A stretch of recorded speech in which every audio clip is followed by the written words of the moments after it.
Hi, friends. Welcome in. It's Friday, baby.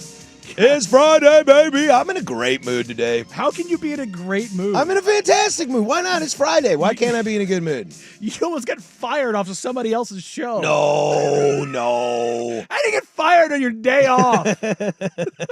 No. Man, I love dirt. I love that. We should do Crossover episodes? crossovers a lot more often. Yeah. God, if only I'd ever worked with Sprague before. Have you? Oh, right. I was like, have you never? You were the last guy for me. Yeah. You were the last one for me. Yeah, that's it. Best for last, baby. Yeah, I've even worked with Cam Cleland, AJ McCord, Yeah. Wilcox. Yeah. I don't think I ever worked with Demers. I think he's before my time. There you go. No Danforth for me. That's before my time.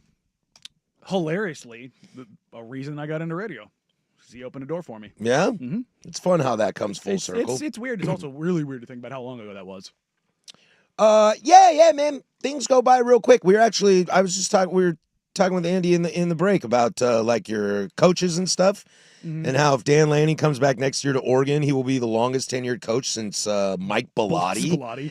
A whopping 6 years. I know, and I was like, "That's crazy, dude." Wasn't Chip there forever? And he was like head coach for 4 years. And it's funny when you think about stuff, and it almost sounds like it's been longer than it actually has. Because I was telling him, like, when I think of Chip Kelly at Oregon and how he kind of revolutionized that offense and like changed kind of a lot of how people played college football. I mean, I would argue him and Mike Leach were big pioneers in that. It felt like he was there for a decade. And sometimes you feel, I mean, how long do you feel like it's impact? It's like Pete, Pete at USC. It was like, oh my God, he was there forever. Yeah, he wasn't there that long. How long do you think you've been here? How long does it feel? It definitely feels longer than the 3+ years. 3.5 years. Yeah, for sure. It's kind of weird. Like, Joe and I, when we started doing Outsiders, we were talking yesterday, day before, and it was this time of year in 2017 that we met each other. Oh, okay. And it was like, dude, we've known each other for almost a decade. Yeah. Like, it's just kind of weird. Like when that stuff just starts. Like, number one, it's part of getting older. It's just like, Joe turned 40 last week. You turned 40, a couple months ago or a month ago, and I turned 40 last year. And it's like when you start getting to that age, it's just like, it's the old adage, it's like, oh yeah, time goes by, and that relativity doesn't hit until all of a sudden you're in it, and you go, I was playing golf with 17-year-olds last week, and they're like, oh yeah, no, I was born in 2008, and I was like. What? Yeah, I went to back to school night the other night for my kids in elementary school, and one of them is in middle school. Mm-hmm. And then after that, we had to stop by the grocery store to grab something. We stopped at Trader Joe's to grab something real quick for dinner.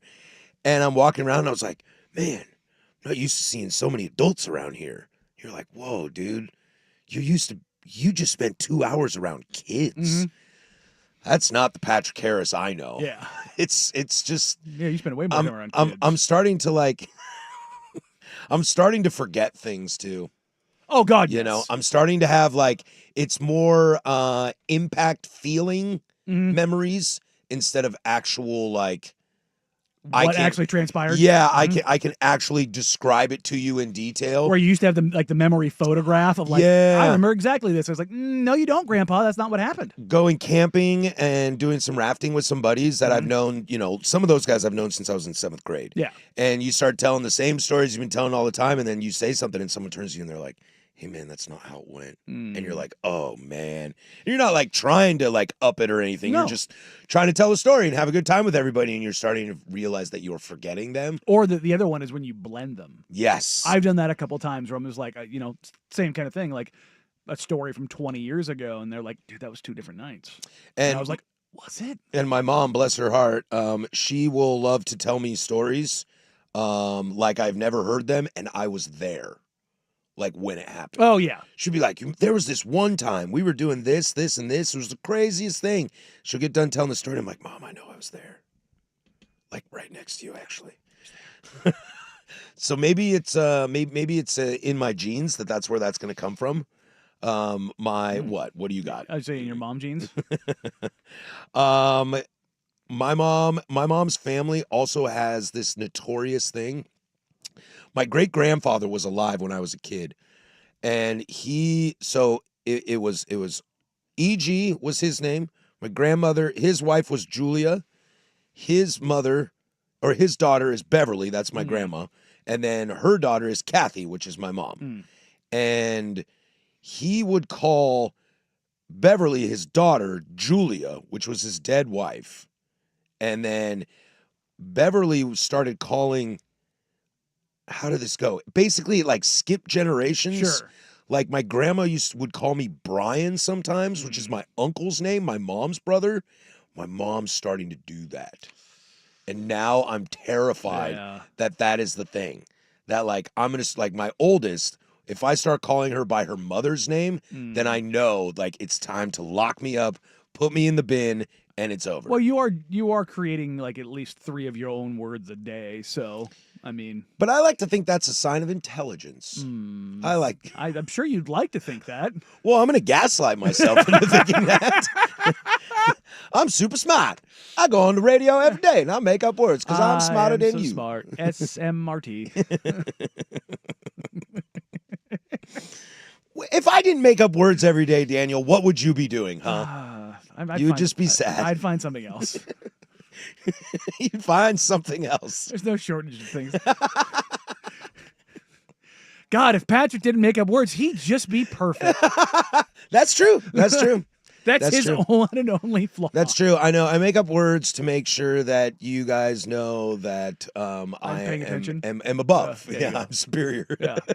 You could have said like 13 different words yesterday when I had the tinnitus, and I wouldn't have. Speaking of things like that was so. I thought you were so mad at me. You thought I was pissed. Dude, you just took off your headphones and set them down, and then just stared at me, and I was like, Rashee Rice is a bad man. No. And here's the thing. I barely remember any words that you said in that period. There was about a minute, 32-minute period where all I heard was, and it just, if you watch it back on YouTube, like you could probably see my left eye fluttering because it was just like, what the hell? Like I know, but you're looking at me with your left eye fluttering like, I can't believe I do this with you. Yeah. I am so mad at you right now. Like I was like, dude, I don't think Rashee Rice is cool. No, he's like we went to break and you were like, oh my God, I was so worried. I'm like, dude, there's nothing you will ever say on this show that I will just take my headphones out and be like, no, I'm not going to talk about this. Well, I wasn't sure. Like you want to, I wasn't sure. You want to get weird. You want to get dark. You want to just like you want to get fired on air. Let's do it. I'll crash this ship into the freaking coastline. I don't care. But yeah, again, speaking of getting old, that was the oldest I've ever been in media. Right there. Right there. I was just like literally tinnitus on air. I just went and lost it. I thought I had a stroke a couple months ago. Yeah. Yeah, I like got done with work. Not here. I wasn't working here. I was working at my last job. I got done with work and I hit the bar on the way home because I had like a really rough day at work. Mm-hmm. And I sat there and I was having a beer and I was talking with a couple people, and then all of a sudden, and then couldn't talk. Mm-hmm. And it was like nothing could come out, and I was like frozen, and like I could move my hands, but I couldn't move my mouth. Mm-hmm. And I was like. And then I popped out of it in like 10 seconds. Thought I had a stroke. Yeah, I did the Great Notion pregame this morning, and I went. I heard that. It's like, what the hell? Do you talk for a living, dude? I went to the ER. That night. I think we were doing the hot corner. You just and I had to call in and was like, I'm at the ER right now. No hot corner tonight because I thought I had a stroke. Yeah. No, I just had a panic attack. Work induced panic attack. I quit that job like a month later. I'm good. Just a panic attack. I was like, oh man, because my like blood pressure was through the roof. And they were like, is there any stress in your life? And I was like, no, my life's great. I mean, I really don't like my job, but my life's great. They were like, well, what about your job that you don't like? I'm like, well, the hours stink. It's really stressful. I feel like I'm on my own and I really don't like it. And they were like, bing. But that was the first time I had an MRI. That made me feel old. Because I've never broken a bone. I've broken my nose twice, but I've never broken a bone. Oh, buddy. I've probably spent a day. Or like torn anything, So like what's that like? Yeah, I know. I'm sorry, bud. So I went into an MRI for the first time, and I was like, this is terrifying. And it had to be for my head. So just my head is in the thing. Dude, I fall asleep in those things. Oh, man. I did not. It was like 1:30 in the morning by the time I got there. Dude, they throw the headphones on me, and The only issue I ever have with that thing is I will sometimes, because you're supposed to, stay straight, I will fall asleep and my body will kind of like half rotate because I like to sleep on my side. So You can't turn in no, the MRI. No. And so they're like, I'll hear Redo it again. I'll hear the, hey, Mr. Marang, Mr. Marang. Huh, what? I'm like, hey, we need you to kind of stay awake here because you're kind of starting to roll over a little bit. I'm like, oh, my bad. But like being an MRI machine, legitimately, I've probably spent more than a day, like more than 24 hours in an MRI machine in my lifetime. That's crazy. Well, I mean, yeah.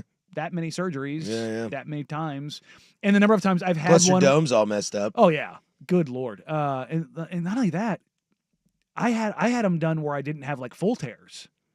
You know what I mean? Oh really? Like, Well, you just got to see what's going on. Yeah, and so there's been. God, you know what? Now that I think about it, I forgot all the ones that I had for, brain trauma, the concussions and stuff like that. Because I probably had 7 or 8 for the old bonks to the noggin. Well, see, I'm riding such a great streak right now. That's why I'm like terrified to tear my Achilles because I'm riding such a great streak of no tears. I mean, I think I might have sprained, maybe partially torn a meniscus at one point in one of my knees, but I think I'm fully healthy from that. Yeah. Also, a benefit of being unathletic. You don't ever test it. You don't test it. You know, it's funny. We've been talking about the Achilles the last couple weeks or so. It is legitimately like the ultimate scare of every like 40-year-old right now.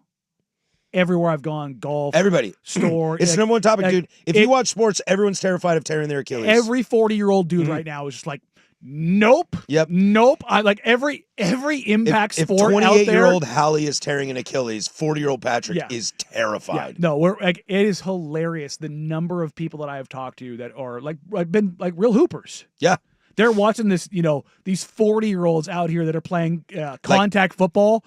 Did you see the video of the 5'2", 210-pound Darren Sproles running back get hit by the Home Depot manager? No. Dude, he gets the little dude's quick. He's still got it, right? And you can't see him because he's just behind the line, and then he gets free. He does not see the outside linebacker that still remembers how to take an angle. He is 6'4", 250. And works in the lumber department at Home Depot. 100%. This guy is a manual laborer that carries like either lumber or concrete daily. It's a you got jacked up level of hit. It is a shoulder to this man's head, and it's the old style hit where he goes whee and does a cartwheel. Ball flies. Dude gets up to try to go find the ball, and he does the just rubber leg and just boom.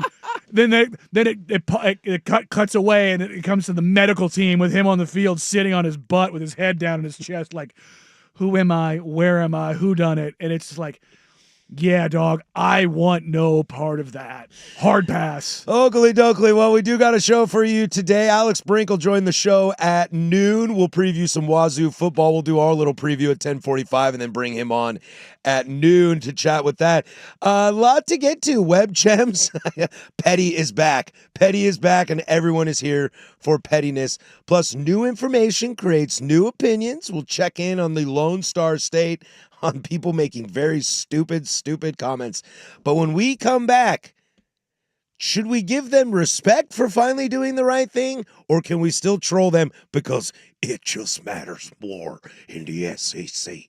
We'll get there first. This is the Firm of Harris and Marang, 105.1 The Fan. Prime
Harris and Marang on the Fan Sports Network, 105.1 FM and 1080 AM. I don't know if I'm going to be putting on this headset again. Turns out he did. You know, it was 5 years ago. Was it yesterday? Oh, really? Yeah. It was either yesterday or the day before. As there's a drive in a deep left field by Castellanos, it will be a home run. Nick Castellanos is going to live in infamy, isn't he? I mean, he's had a couple instances of just being there. Just perfect. Yeah. Just perfect. He had a home run the day Trump got shot. Oh, that's right. Like 20 minutes after Trump got shot. I was at Summer League, and we went out to lunch. I had a meeting with a front office person. And, you know, we did the whole, like, phones away kind of a deal, you know. And I walk into the media room, like, 10 minutes after it happened. Because I was in an Uber, and I was, you know, get back in there. 10 minutes after Castellanos hit a home run, or Trump got shot? Trump got shot. And they're like, dude, did you hear? Trump got shot. And I'm like, I was at work. The eye roll was like, come on. I was at They're work. Like, no, dude. And then we had the picture of, like, you know, the blood. And I was like, what? I was at work and got told to change the channel back to football. Like, they were like, we don't watch news in the bar. Turn it back to sports. I mean, I was in Summer League. By the way, tonight at 7 o'clock, UFC. You have $10 reruns ahead. of lizard towing on in the bar. Like, news is such a bad thing. Lizard. There is a long list of Castellanos events with a home run. You got him? Yeah, the Titan submarine. Yeah. He hit a home run on that day as well when that exploded. I was in Europe when that happened. Other celebrity deaths, 2 home runs on the anniversary of Hiroshima and Nagasaki. Like, he hit two nukes on 2 nuke day. Biden withdrawing from the presidential race. He also hit a home run that day. Career-threatening injury for Tatis. Hit a home run that day during a eulogy for a World War II veteran. A 9/11 tribute video package on the air. Of course, apology of opposing team getting a DUI. Their coach did. And then also 10 minutes after Will Smith slapped Chris Rock. He hit a home 10 minutes after Will Smith? Really? That is what this says. Dude, too bad. This is via Reddit. But too bad those are the only home runs he has ever hit, because he is one of the most, like, overhyped players I've seen in a long time. God. Hitting 2 bombs. I'm not touching that. On day, 2 bombs? I'm not touching that. It's just wild. I'm not touching that. It's one thing to hit 1. Oh, I'm just saying. An hour after the death of Queen Elizabeth announced as well. I see on the list. Dude, the brain is rolling and the mouth is not speaking. I'm trying to move on, but like, yeah. The day the Queen died, huh? Yeah. I mean, within the hour, actually. It's pretty amazing. Princess Di went out with a bang too. What? Jeez. Dude. You said you wanted to drive this right into a wall. Yeah. There it is, folks. There it is. Well, it's 10:22. Portland Sports Leader, don't you forget it. We are live from the shadows of the historic Fremont Bridge. People think my dark humor is a joke. Like, no, guys, that's my default setting. That's just where he lives. 503-864-6326. That's the fan text line. She'll let you interact with us throughout the entire show. Also on the YouTube chat. What? Just how uncomfortable. I can just watch your soul leave your body. You know me, man. You know, dude. 5 toes on each side of the fence, man. That's me. That's me, baby. I'm firmly aware I'm going to hell. It's having my fun. Well, the only reason I want to go to hell is because all my friends will be there. I want to hang out with my friends. Shout out to my friends. It's a good time. My friends. It just means more in the SEC. Well, finally, it means more, huh? Well, it means more. For those that are unaware, the SEC has finally decided to up their conference games from 8 to 9 after much bullying and guilting and all those things. But they did it because it benefits them. So they're going to 9 they would never do games. anything without benefiting. Absolutely not. And that was the whole thing before. So the way this is going to work is each team is going to have 3 traditional rivals that they'll have on their schedule every year. Right. I want to stick with that real quick before we get into it, because I was thinking about this in the break. So each team has their traditional rivals, right? Tennessee will play Florida. Georgia will play Florida. Is Alabama going to be the most hosed on this? They're going to get Georgia, Auburn, and I don't think they're going to get Georgia. LSU. I don't think they're going to get Georgia. They won't get Georgia? They'll get Auburn. LSU? LSU, because each team only gets 3. Right. So Georgia's going to get. But I mean, Georgia Bama's been the matchup for a decade. It's going to be Tennessee, Florida. Georgia will be Tennessee, Florida. Yeah. Because Florida State doesn't count. No. But I guess it could be Bama. I don't think it's going to be. Let's, for the sake of the argument, say that it is Bama for each team. Who's got it worse? Bama with Georgia, Auburn, and LSU, or Georgia with Florida, Tennessee, and Alabama? Probably Georgia. Texas A&M's like, sick. I got Missouri. Yeah, that's the thing is, I got Missouri. Yeah. I got Missouri. But the other part of this is like, so how do they treat the A&Ms, the Missouris, the Texases, the Oklahomas? Kentucky's like Vandy, come on down. Right? Come on, Mississippi State, hell yeah, baby. Ole Miss is like, let's go. Yeah. That's our rival. That's ours. You can't have them. We'll just play the Egg Bowl 3 times. How about that? No, ours, mine. But no, you look at that and go, okay, that's cool. The other part about this is those 6 rotating games. These cowards are finally gonna travel. Yeah, Georgia, that's the big one. Texas A&M has not played Georgia at home, and they've been in the conference for 13 years. God, talk about time flying. Georgia has not played it at Texas A&M. So that's crazy. So what's going to happen is every team will play each other every 2 years in a rolling 2-year cycle. And then every 6 years, every 4 years, they will rotate through the others. Oh, okay. So every 4-year cycle, you will play your rivals home and away, Mm-hmm. or away, home, whichever the schedule is. And then you will have gone through the entire conference through the home 4 years. and away? No. Or just playing Just playing. Okay. But that also, again, like, it's going to happen finally. We're finally going to get to the part where Georgia travels to Texas, Georgia travels to A&M, Alabama travel. You know what I mean? Like, they can't protect them anymore. Oh, this says that they will play every program at least once every 2 years, and every opponent home and away Every 4. over 4. Yes. Okay, that's nice. Continue to play without divisions, which Yes. we're going to, if we're going to know, you have to have the rivalry. conference if we're going to know non-conference championships game, that makes sense as well. But there's a little more to unpack here. I guess the biggest question is, I think on the surface it feels like the SEC is caving, and that's something the SEC doesn't do. So I'm curious as to why the SEC would cave, because as you said, it must be something in their benefit, correct? We'll get to that next. Plus, we'll do Wazoo preview in about 15 minutes after that. Stick right here. The SEC, it just means more. We'll toss it over to Schultze with sports. Now, from the George McCoy and Warren Allen Sports Desk, a Sports Center update on the Fan Sports Network, 105.1 FM and 1080 AM. First on to Fan Week 3 of the NFL preseason. Continuing tonight, 4 total games on the slate. 2 that can be seen on the television. The Titans hosting the Vikings as a 4-point favorite, 5 p.m. kick on Coin.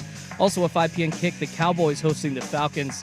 Dallas a 2.5-point favorite as the home team. You can catch that one on NFL Network. Tomorrow, the Seahawks facing off against the Packers at Lambeau Field. Green Bay a 3-point favorite. Jalen Milroe expected to take every snap at quarterback for Seattle.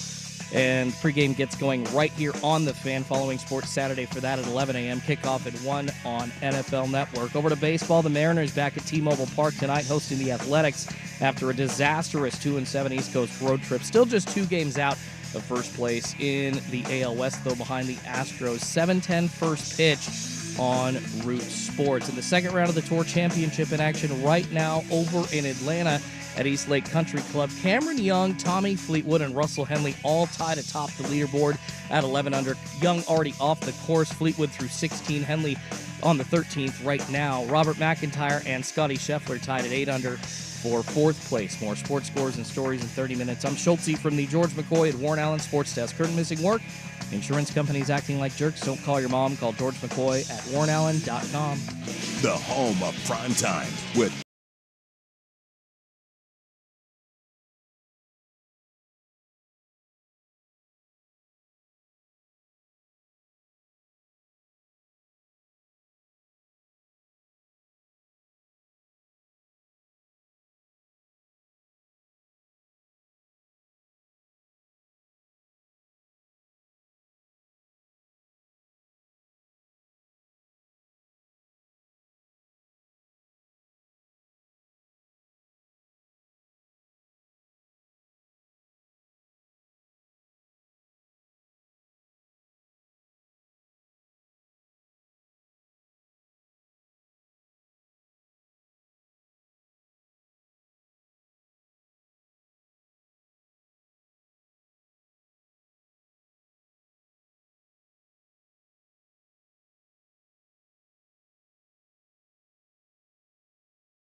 Sports Network, 105.1 FM and 1080 AM. You can put it on the board! We'll get to Washington State preview here in a moment. We'll have Alex Brink on at noon to circle back around on that. Quote, adding a 9th SEC game underscores our university's commitment to delivering the most competitive football schedule in the nation. This format protects rivalries, increases competitive balance, and paired with our requirement to play an additional power appointment, remember that line, ensures SC teams are well prepared to compete and succeed in the college football playoff. I asked the question, and I'd love to hear your answers, 503-864-6326. Why does it seem on the surface that the SEC would cave to the demands of everybody else when they're not the conference that would naturally cave? And I think it's that little nugget right there. Well, there's something that's feeding that little nugget. It's the paste of the chicken nugget that fills the crispy goodness, and that is the College Football Playoff Committee. They changed the value of strength of schedule. And the cupcake or cupcakes that were all over the SEC schedule were going to hurt them. And so they went, well, crap. Guess we're going to 9 because Ole Miss last year, if they had played 9 conference games and they had the same record, they're in. They're in. Period, point blank. Yep. But when you play Tennessee, Chattanooga, and Citadel, and Georgia Southern, it doesn't matter. And you don't travel, as your point to last segment. And you don't travel. They all come to you. Like, I mean, I think it's the smart move to be playing another team in your conference because, again, it's just going to bolster your conference again.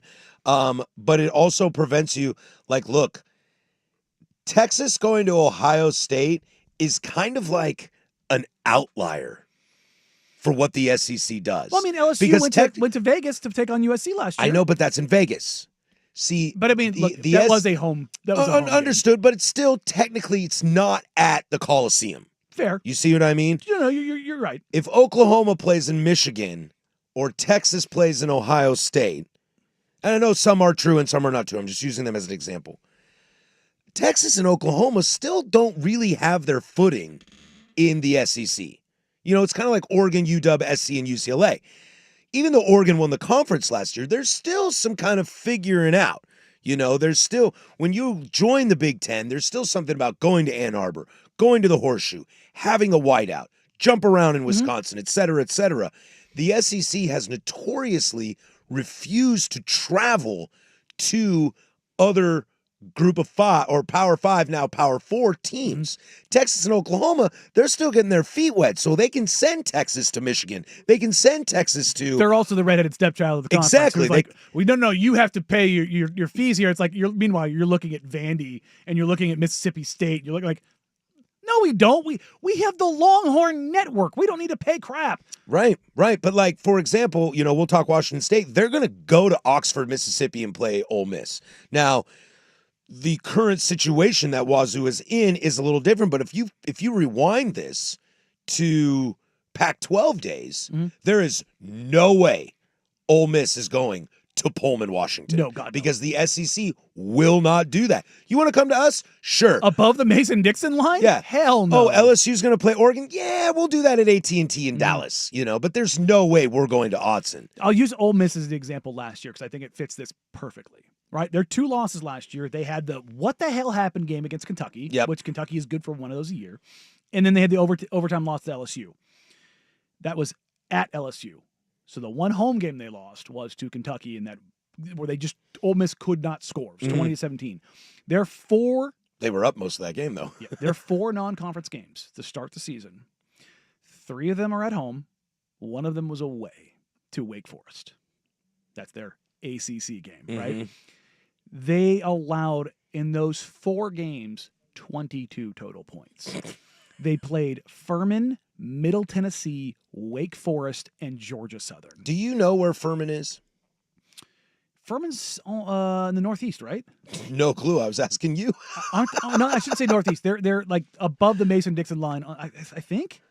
I always forget where they're at. Furman, South Carolina, University, South Carolina. I was thinking North Carolina, but yeah, I knew it was Eastern Seaboard-ish.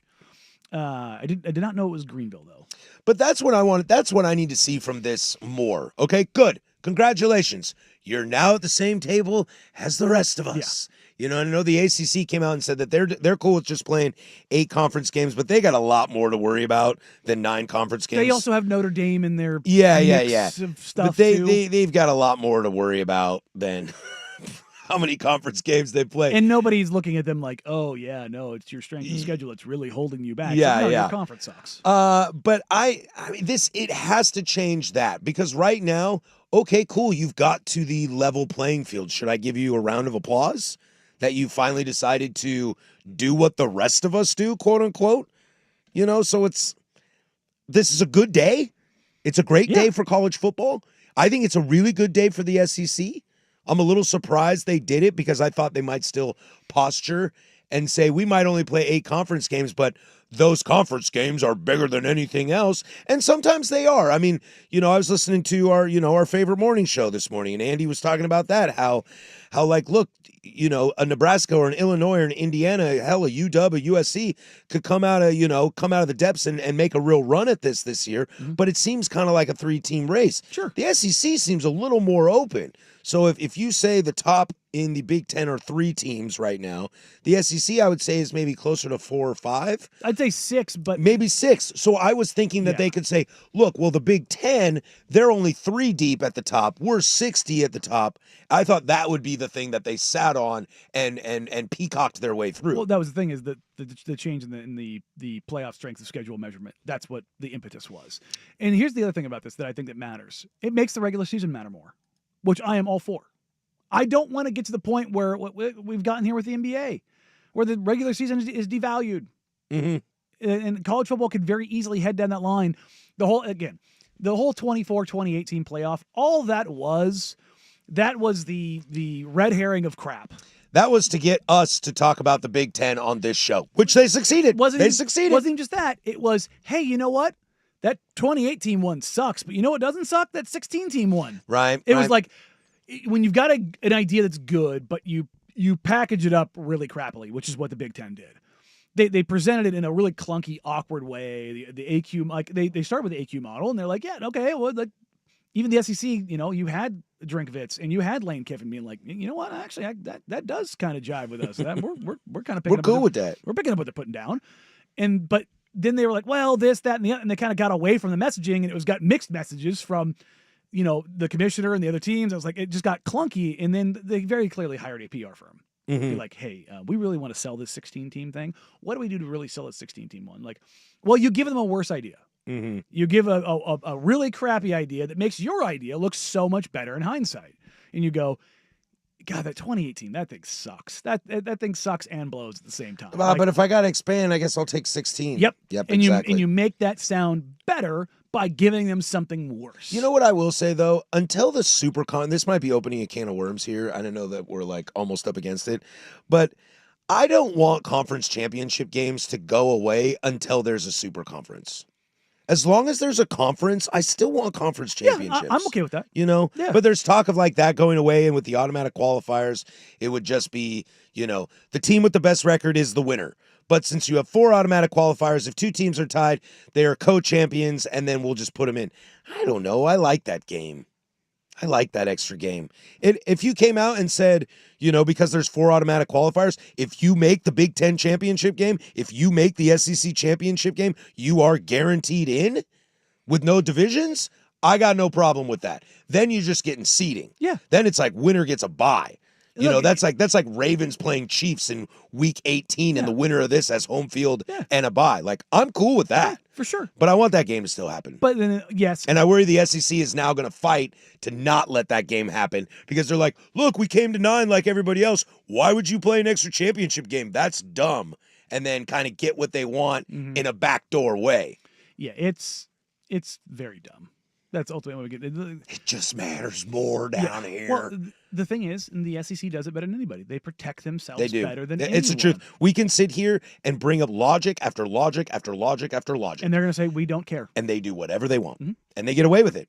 I mean, I asked you in the break, Why is this story on ESPN.com? Why do I have to go to the NCAA football page to find it? Because the SEC doesn't want the fact that they, quote unquote, caved, because they can't message this well enough to be like, well, this is we're not doing this because we think it's the right thing to do. We're doing this because it benefits us in a roundabout way because of the changes to the college football playoff. But no, the top stories are the Panthers extending an offensive lineman.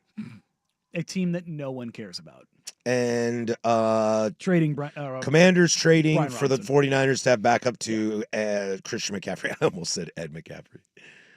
I mean, there's a baseball story on ESPN.com and not this. For a prospect catcher getting paid. We'll talk about that next week. Buddy. We'll get into that next week. All right, when we come back, we'll dive into some Wazoo football. I promise it'll be great. I got some wild stats to tell you about this upcoming Wazoo season. I don't know if things are lining up well for the Cougs, but we'll go through that, and we'll chat with Alex Brink at noon about it as well. Stick with us. Have some fun. 105.1 The Fan. New ownership is coming to Rip City. The report this morning is that Tom Dundon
Storm of Harris and Marang on the Fan Sports Network, 105.1 FM and 1080 AM. Jane Jones. Damn it, Jim. You can't stick with us! You know what? Maybe we'll circle back to this SEC conversation here a little bit later today. Some nice texts coming in on the fan text line, the YouTube chat, and everything. 503-864-6326. There is a little bit a lot to unfold, so maybe we'll get to that in 15 minutes. Come back with some of your thoughts on the SEC. But I did want to, we did Oregon State yesterday, and we're gonna chat some Wazoo football here today. And there's a reality with both of these programs that they're not in the same situation as their counterparts. Their long storied histories. So where the SEC gets to guarantee those rivalries stay intact, we don't really know the future of, say, the Civil War or the Apple Cup. We know the future short term of the Apple Cup. We don't really of the Civil War. And I don't know how much Oregon State and Washington State really play into the big cards for this season. But we got a lot of alumni for both schools in this area. So I don't know how much we're going to talk about Oregon State or Washington State throughout the football season. Again, like I always say, new information creates new opinions. I mean, I would say if it's topical, it's topical. One of Oregon State's more illustrious, productive alumni, and Mike Haas, basically said the other day that Oregon can go to hell. And I was like, well, screw you guys, I'm going. Yeah, he's like, we don't need you. We don't care. You left. Screw you. And I was like, and Mike Haas is one of the most prolific wide receivers, not only in college football or in Oregon State history, but college football history. He was incredible in college. And I'm the kind of guy where I definitely need Seattle money rolling into Pullman. I was definitely say, need that. I Definitely need that. Like the take Haas, but yes, I'm a Duck fan, but come on, dude, that's bullshit. You do need Oregon. Sorry. I mean, Seattle does not need Wazoo fans to roll in and bolster the economy, but I'll tell you what, I'll take Husky fans in Pullman. Rolling in, yeah. Every day. I'll play them twice, 3 times a year. Some crazy stats, though, as we look forward to the Washington State University season, as we'll have Alex Brink on at noon to chat a little more about it. Let me just drop some of these stats on you real quick. Hit me. On their schedule, they have 10 conferences represented. Which is insane. It's like, are there 10 conferences? It's I know. You're like, holy crap. Yeah, there are. They have 3 Eastern time zone games, 2 of them in the state of Virginia. No games in California. This is a team that's been playing California, Stanford, USC, and UCLA for a century. And then you could even throw in the Fresno States of the world that that work their way San Jose, things like that. Now they are playing California teams, but they are not playing in the state of California, which I'm sure will go swimmingly for recruiting. They face 5 quarterbacks on the Davey O'Brien watch list. They play 7 bowl teams from last year. Wait. They play 5 quarterbacks on the Davey O'Brien Well, watch list? the list is pretty long in the beginning of the season. Yeah, so I'm just trying to think. This is what I read. I did not double check it because I just was crazy about the stat. Off the top of my head, Ole Miss with Ole Miss. Simmons. UW, maybe. Maybe. Is Malik Murphy on the Davey O'Brien watch I think list? so, yeah. Dude, the list is really long at the beginning of the year. It is, but it's like, I looked at that schedule and I went, 5? They play 3 Power 4 teams. 2 of them are on the road in back-to-back games.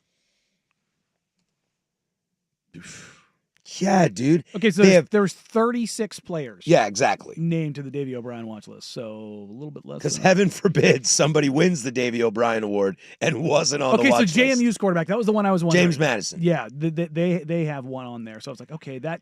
Oh, and Colorado State's Fowler Nicolosi, who, the Colorado State game where they just hit them with mesh route over and over and over again. On top of that, they have 70 new players and a brand new coaching staff. 70? 70. Good God. I mean, that's even more tn Mullen at freaking UNLV. And he basically said, all right, we're going to flip this entire roster over. 70? 70. Good God. Their quarterback plays at Oklahoma. So does their offensive coordinator. The schedule real quick. It's so funny. If I looked at this, I think we were laughing about this before the show. If I looked at this and said, you do the win-loss, dude, this team's like 10-2. But once you actually start to look around the program, there are so many question marks. the impact of Jimmy Rogers. Yeah, he won a national championship as a coordinator and a head coach at South Dakota State. I don't want to bash on South Dakota State because in this world, Washington State's a lot closer to South Dakota State than they are to, say, Oregon. But I will say, USC brought in Matt Entz last year as the co-defensive coordinator, and it definitely helped. Now, Dan Lynn obviously is a big part of that, which is why USC's defense has made they went from one of the worst in the country to pretty damn good, and they expect more. But Entz left and got a head coaching job. And again, he's a North Dakota State guy. So those FCS coaches at the very top, North Dakota State, South Dakota State, Montana State, like those guys that are there. Those pipelines are real. Like those guys, I believe they can coach. I mean, that's serious recruiting. Yeah. That is real recruiting to get guys to go there and win at the highest level. And I think if you're looking at a positive for Washington State, I think that's what you look at. I think you look at that coaching staff that does come with winning. Sure, it might be on the tier right below, but that culture comes with winning. But it's also finding the 2 and the 3-star guys that end up being the gems. You know what I mean? Like, you get the Trey Lances and the Carson Wentzes of the world that came from North Dakota State because you go find those guys that, Iowa's new quarterback is the quarterback Gronkowski that left South Dakota State. Right. So there is legit. I mean, you look at the NFL when they do the OG pregame introductions, so-and-so from whatever. And it's like, you hear Montana State, South Dakota State, North Dakota State. You hear these FCS guys. Will Cam Ward say Washington State University? Absolutely 0% chance. He'll say Incarnate Word. He'll say Incarnate Word. Yeah. But I wonder, and then I think the goal is like, to bring in a quarterback, they'll have Zevi Eckhouse play most likely this year. The backup is 6'5" with 210 with a cannon, Can you get great quarterback play at a school like Wazoo that has had good quarterback play? I think that's over the last 30 years of their program. Yeah. Can you have quarterback play that's good enough that it doesn't just leave? Because that's going to be the real challenge. Oregon State has done this now in 2 out of 3 years with DJ and Malik Murphy. Washington State, they're almost the opposite. Yes. Yeah. Well, I think what that is there's 2 different philosophies at play. Oregon State is doing reclamation project where Washington State has done diamond in the rough with Cam Ward and John Mateer, where you had guys that you identified on the way up. Right. Whereas Oregon State's found guys that maybe were very highly recruited. I mean, Malik Murphy was, I believe he might not have been a 5-star, but he was definitely a 4-star at Texas. Dude, DJU was supposed to take the place of Trevor Lawrence. Yeah, he DJ was a 5-star. Yeah. But I mean, those guys. But take the place of Trevor Lawrence, took the place of Deshaun Watson and won natties. Yeah. Plural. Yeah. So, yeah. But I think it's an intersection, like they're getting them at the same times kind of a deal, but in different places where one's ascending, where one maybe is descending as far as their quote unquote value. But if you were to chart them out, they're probably the same spot on the graph, except one's trending up and one maybe is trending down from where the potential was. Yeah, I'm excited. I was talking with the brand man this morning about being a Wazoo fan. I'm excited to watch this, not even as a fan, but I think Washington State and both Oregon State are going to be a very interesting test for the rest of the country to see how to navigate this when you don't have what's given to you. Vanderbilt is now in a better position than Washington State University is. Wake Forest is now in a better position than Oregon State University is. God. But I'm looking at the depth chart, and Washington State's entire twos on their defense is transfers. 11 of 22 starters across offense and defense so half your starters are 70 new transfers. players. That is Kyle Williams is gone. John Mateer's gone on offense. Goodness gracious. Yeah, man. It's going to be a very, very interesting litmus test watching Oregon State's approaching it a little differently. Washington State's approaching it a little differently. It'll be interesting to see how these two teams navigate and can they stay afloat? Because look, last year things were very different. I'll be curious to hear what Alex Brink has to say at noon. We had Ryan Clark on yesterday and he was like, this team could win 9-10 games. That was Wazoo last year, and Oregon State was tough. This year, the roles are swapped. And if Wazoo made a bowl game, I think that would be a very great accomplishment for Jimmy Rogers and that staff, dude. In October, they go on the road to Oxford, Mississippi. I'm going to tell you right now. We're taking this show there, dude. I mean, all I found out is we have to sell the show, and we'll go. That tailgate, man. I tell you what, the only The 6 of us in yeah, the parking lot. well, no, the tailgate at Ole Miss. Oh, the Ole Miss is going to be great. Oh, no, they carve out a little spot for us. Dude, that Oxford tailgate is. Oh, I'm sure. It's one of the best. Oh, I'm sure. I've had buddies that have gone down there. I've seen videos. Brother, I might try to throw a watch party for that. I think they might try to find a way to cook a cougar on a grill out there. Just be like, hey, we're gonna cook one out here, and then we're gonna cook one in the building. I want to try to throw a watch party for that, but my wife's not going to allow me to throw parties. Let's do what you got, Schultz. Oh, I've tried to invite the entire staff of the Fan to my house for 2 Super Bowl parties, 2 Halloween parties. Shout out sales guy Kurt Ludwig. He came for a Super Bowl party. What up, Kurt? Love the Kurt. food. Is he still here? Is it happy hour yet? Yeah, right. Is he gone? It is It's Friday. Friday. Yeah, he never even showed up because it's Friday. We had yellow jackets and everything, but I don't know. Good luck inviting the staff of the Fan to try to gather in one spot. Brother, guess I is live what I'm in pointing Newburgh. out. I don't leave. Bro, Yeah. I'm in Wilsonville. I'm 20 minutes from you. I don't remember getting an invite. Oh, bullshit. I'm not saying you didn't. I just don't remember. I know. I set them all station-wide. I'm not allowed to have parties at my house, so I want to know how am I going to be able to convince my wife to throw a party for Ole Miss Wazoo in October? We'll do that next. We got a loaded second hour. Don't go anywhere. The Firm, 105.1, The Fan. Isaac Robb for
Now, from the George McCoy and Warren Allen Sports Desk, a Sports Center update on the Fan Sports Network, 105.1 FM and 1080 AM.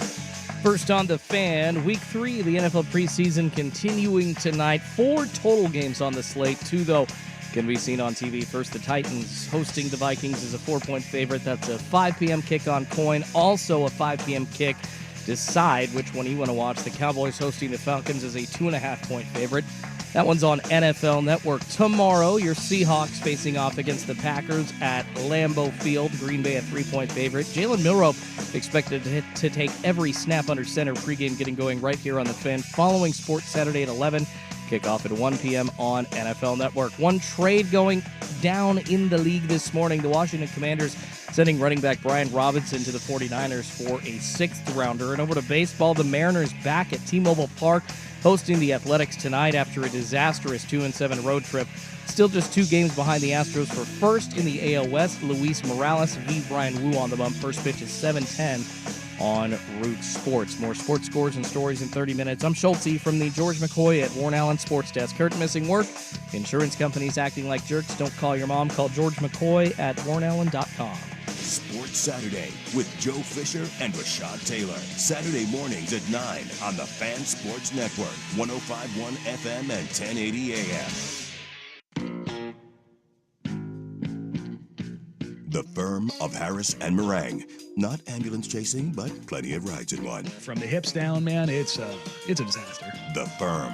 Patrick Harris. And someone crashed their car on the I-5 bridge. Danny Marang. I've had some bad runs. On the Fan Sports Network. 105.1 and 1080. The Fan. All right, welcome to Hour Number Dose. If you missed any of the first hour, you can download that, the Fan Podcast. Hour Number Deuce. 105.1 The Fan. Damn it, Marang. 105.1 The Fan, the Odyssey app, wherever you get your podcasts. You know, on the Odyssey app, you can even rewind, which is what I really wish you could do in real life right now. Oh, well. Dose. Number It dose. was numero deuce because I just set a new land speed record for a poop. Coming up this hour. God, you're disgusting. Coming up this hour, Jera keeps running his mouth. We'll talk a little bit of we'll do that in about 15 minutes. Web Gems at 11:45. Look, everybody's here for pettiness, right? We all love pettiness. Oh, yeah. Yeah, so there's some serious pettiness from 2 dudes that don't even work there anymore. She doesn't even go here. So we'll get to that in a little bit. But I teased this segment coming in, 503-864-6326. So let me give you a little backstory here. New Year's Eve last year, I threw a party at my house, and like my closest friends in the world came over. It was a nice little gathering, about 15 of us. And we played that game that I told you about, the drinking, the smoking, the eating, and the activity. We played that game, and then somebody went upstairs, and why they were upstairs, I have no idea. That was off limits. And they threw up in my bathroom. And they kind of missed the facility and used a bunch of toilet paper to clean it up, which then clogged the toilet. I was woken up at 2:30 in the morning in one of those kind of moments to my bathroom flooding. I had to go downstairs to turn off the main water, and then as I turned it off, I closed the closet door that it's in, and I saw water cascading through the light fixtures in my kitchen. How old is your house? My house was built in 1999. You have a water... Okay. I did not know that toilets could flood so bad that you have to go turn off the water, but please continue. Well, Educating me today. Because I couldn't figure out how to get the toilet to stop, Oh, and I was like extremely inebriated, being asleep for like 45 minutes, waking up to this. And that caused insurance covered almost $150,000 in damage. Oh, my God. And I was displaced from my house for 4 months. Good God. Okay. After that, my wife told me I am not allowed to have people at my house. Or at least the one person who I cannot have parties at my house now. plugged your toilet. no doggy gates to block the upstairs area? None of that? No, I should have done it. That or you get the toilet that has like the 8 gallons per flush, flush everything down version. So if I want to convince my wife to let me throw a party, maybe it's the Idaho game. No, get a big dumper outside. Maybe it's the Apple Cup. Maybe it's go rent a honey bucket. Lane Kiffin and Ole Miss. Yeah, go put the When honey I bucket need to take a outside. dump. Yeah. I love the way he says It's that. perfect. I love the way he says Your that. wife would love it. It's like, you gonna go outside to go to the bathroom? Absolutely. I like this on the YouTube chat from Greg. If you want to throw a party, have someone call your wife. Tell her you're in emergency care at Peace Health in Eugene. By the time she gets there and back, the game will be over. Yeah, and so will my life. Yeah. She's going to be like, but your phone location says you're at home. I'm not, honey. I'm dying. God. It's a glitch in the Matrix.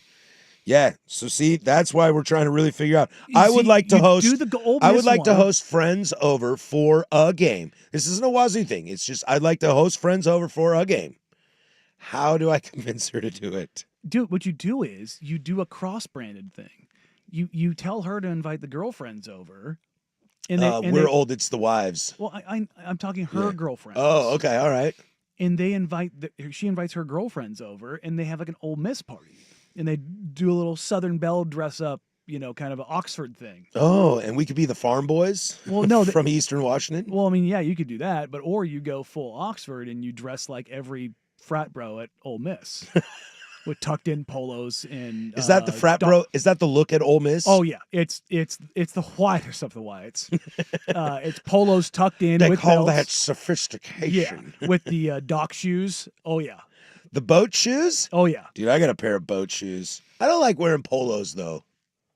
Oh yeah, dude. They cling to my love handles too much. They make me realize that I need to go to the gym. Well, yeah. I mean, I know that, but I like to gaslight myself that I don't have to. On the text line, buy your wife a spa day and put your lawnmower away, and she might let you throw a party.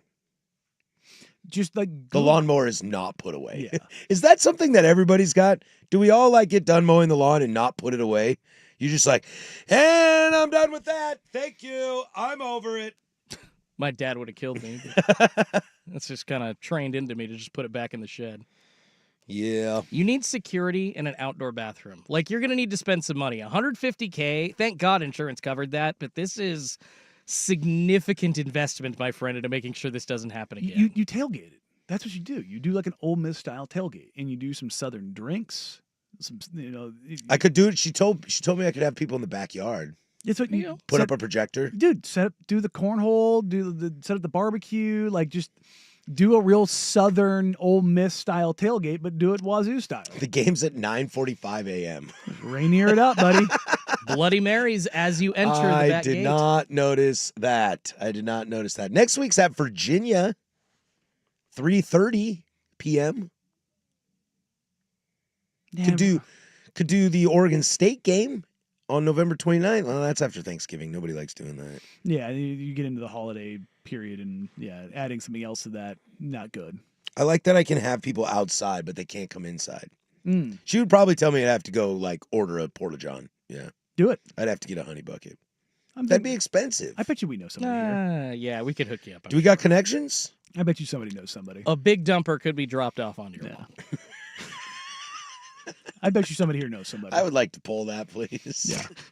Damn right. I'll pull it for you. I mean, I'll give you a big dump on your lawn. You don't like it. No, I'm not going to like it. I already got a dog and 3 kids. What do you want from me? Kids are taking dumps on the lawn? Well, my youngest, he did learn how to pee outside before he had learned how to pee in a toilet. I mean, that just seems like good parenting. Yeah, proud of him, actually. I know, except for everyone got really mad that I taught him that because then he was just I can pee anywhere. I'm outside. Mm. Or he'd be in the house and he's just I gotta go pee. And then he'd run outside. Mom was not stoked about that. That happens. Mom was not stoked about Thanks, that. bonus dad. All right. When we come back, let's slide down to Dallas, Texas. We'll stay in the South a little bit. Do you like how my Southern accent's the same everywhere? I don't have a good Texas accent. That's the kind of foghorn leghorn. Yeah. I used to do good accents when I was an actor, but when I was living in Texas, I picked up a lot of wrecking, y'all. Yeah. A lot of y'all. Yeah. The more I alcohol. like to throw a y'all in every once in a while. The more alcohol that got in me, the more Texan I sounded. My wife is classic for being around somebody for 10 seconds and then speaking like that. We Yeah. were in London and I was like, babe, you can't. Top of the morning to you. Y'all. Babe, they're a server. Well, not only that, We just sat there's down. so many different accents in England, and so many of them are it's all regional. so gross. All right, we come back. We'll go down to Dallas, Texas, because Jarrett keeps talking and we keep listening. This is 105.1 The Fan.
The Firm of Harris and Marang on the Fan Sports Network, 105.1 FM and 1080 AM. All right, coming up in the 12 o'clock hour, we'll dive back into some more SEC chatter. Also, Alex Brink will join us at noon to finish off our Wazoo prediction, or preview, excuse me. Next week, we'll have Tyson Alger on. He'll be our weekly guest at 10:30 on Wednesdays. So Wednesday is your big Oregon Duck preview leading into week 1. I'm also trying to work on some UW situation to just fill out the old Pacific Northwest. Gonna get that all taken care of. Just talking to Johnny out there, and Johnny Luds, he goes, "You aren't one of those guys that's gonna prop up UW, are you?" And I was like, He goes, "You're not one of them traitors, are you?" I was like, "Oh, that kind of already started."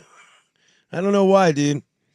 But I was talking with Brandman before, dude. Like, it's a whole different world now for me. Of like, I have my in-state rivalry, but when I first took this job, Brandon Sprague used to tell me, he was like, "Dude, man, you can't hate on the Ducks all the time. It's like a big part of our listening audience.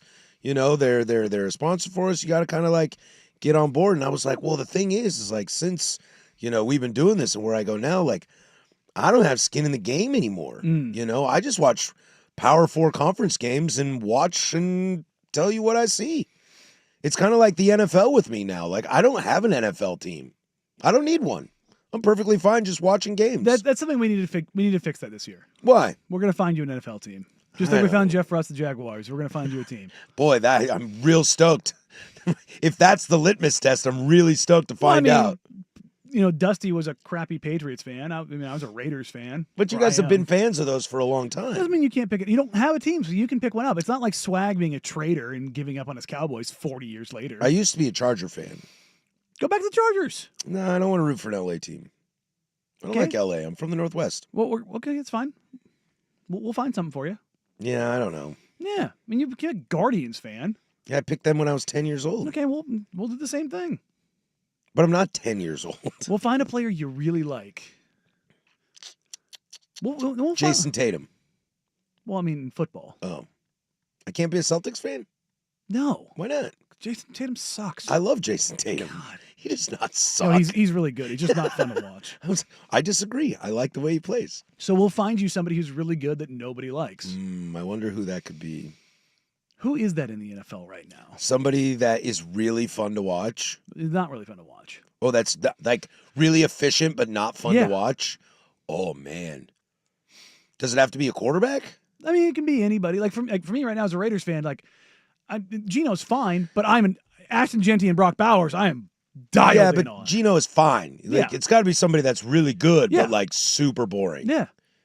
It can't be Bo. I can't do Bo. Oh God. I can't do Bo. He might be that guy. It might be him though. It might be him. 503-864-6326. Is Bo Nix the most efficient, boring quarterback in the NFL? But hell, he might be a player. Player of all? In the NFL. He's a robot. And I don't mean that in like a negative way. He's a robot. Like Herbert's got a little bit of that swag to him, and he's dating Madison Beers. Yeah. I don't even know who that is. Is she hot? Yeah. I'm sure she is. That'd be awesome if she was not a hot. You're right. I think that would be a lot of fun. Yeah. It happens. Just trying to think who's you could say Trevor Lawrence, but he's not good enough now. And I'm not going to be a Jags fan. Yeah. Cam Ward don't claim me. I don't claim him.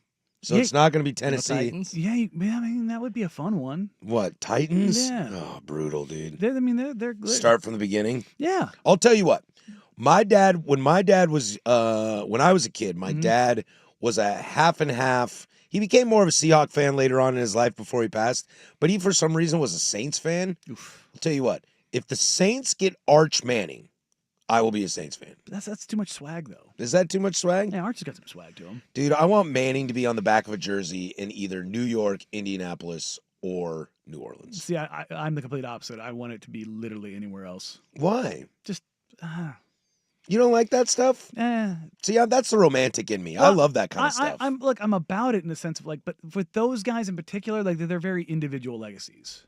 Go have another leg. It'd be hilarious if like Yeah, but as they are removed from the game, they're starting to get meshed together. Sure, because like the Mannings are on TV together, and Archie's Arch going to the Chargers would like I know obviously it wouldn't have it Herbert, but like now going full circle and going to the Chargers. Then I would definitely be a Charger fan. That because would be. I have hated Eli Manning my entire career because I was so mad that he didn't want to play for the Chargers. Then I was like, that's fine. I'll show you. We have Phillip Rivers, who was a better quarterback than Eli Manning. Hey, how did it work with the other guy when Peyton got drafted? Ryan Leaf. Oh man, hey, we didn't choose Ryan Leaf over Peyton Manning. Where did Leaf go to school? Wazoo. Oh, okay. But we didn't. That's why I'm a Charger fan. Oh, okay. But it's not like the Chargers chose Leaf over Manning.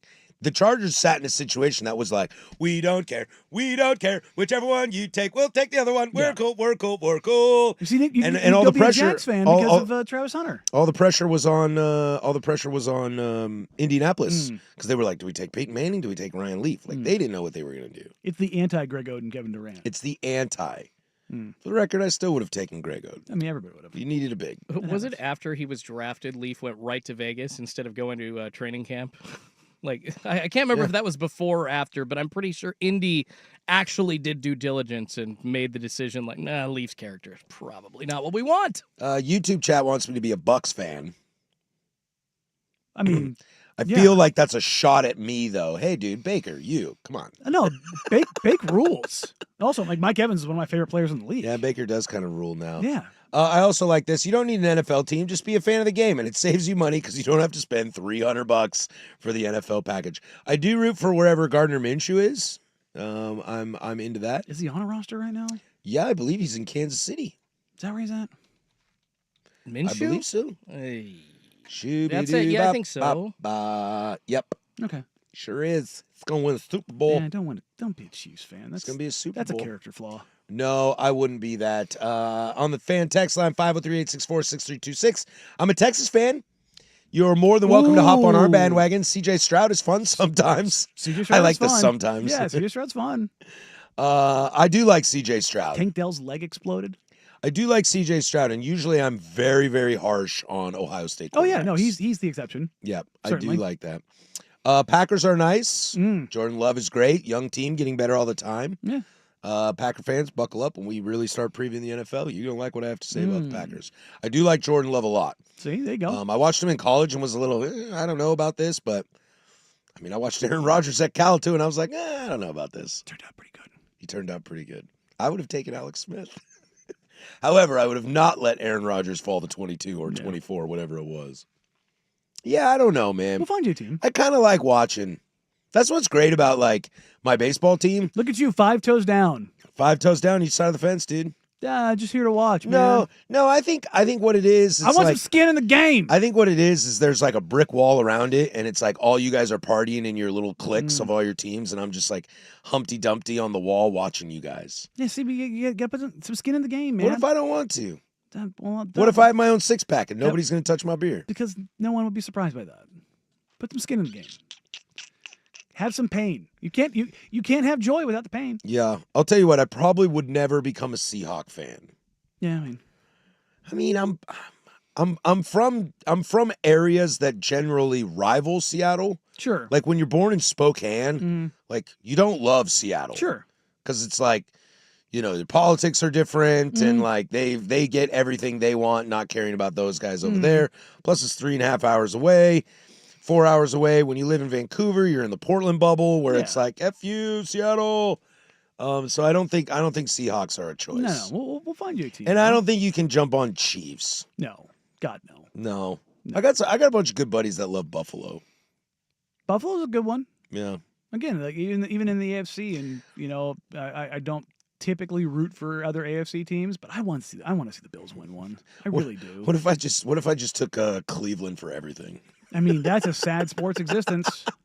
Oh, man. I already get, like, when I tell people I'm a Guardian fan, oh, you from Cleveland? It's like, no. Yeah, you don't want to be a Browns fan, man. Browns, Tribe, and Cavs. I mean, at least the Cavs have won something. Yeah. You know? Cavs might win something again. I mean, they're pretty good. Pretty good team. Pretty good little team. We'll find one of those. You take take this quiz to find your team and see where it lands for you. Ooh, that's a great idea. All right, when we come back, somebody should test this guy's intelligence to see if he knows what the hell he's doing. We'll go to Texas next. But first, there's Schultze with sports.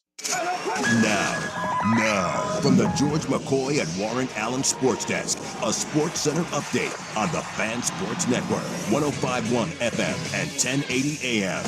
First on the Fan, Week 3 of the NFL preseason continuing tonight. It got going last night. 4 total games on the slate. 2 actually can be seen on TV only. The Titans hosting the Vikings. They're 4-point favorites at home. That's a 5 p.m. kick on Coin.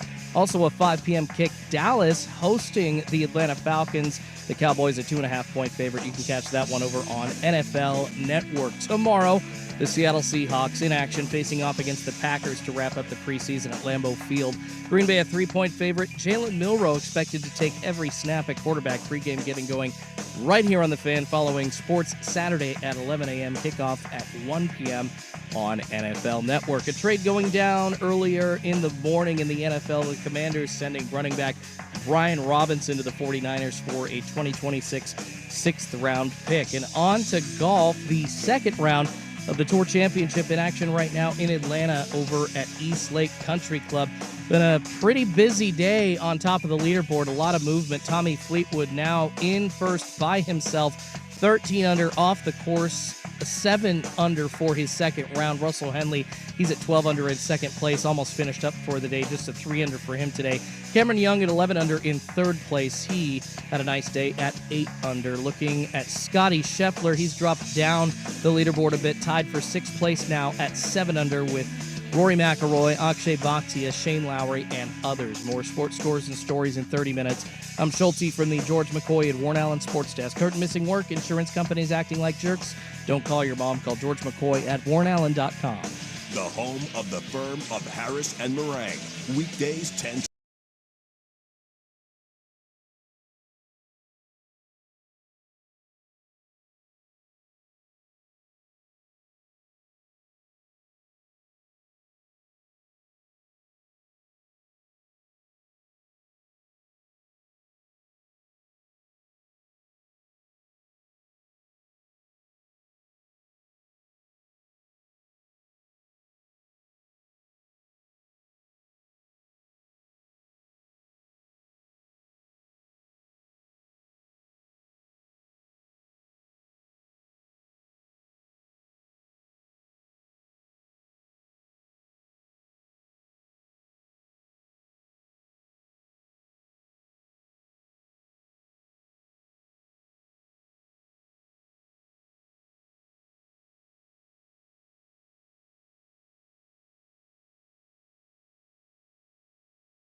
firm of Harris and Marang on the Fan Sports Network, 105.1 FM and 1080 AM.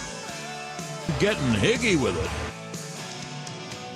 All right, we'll have Web Gems coming up next. Petty life for these two cats.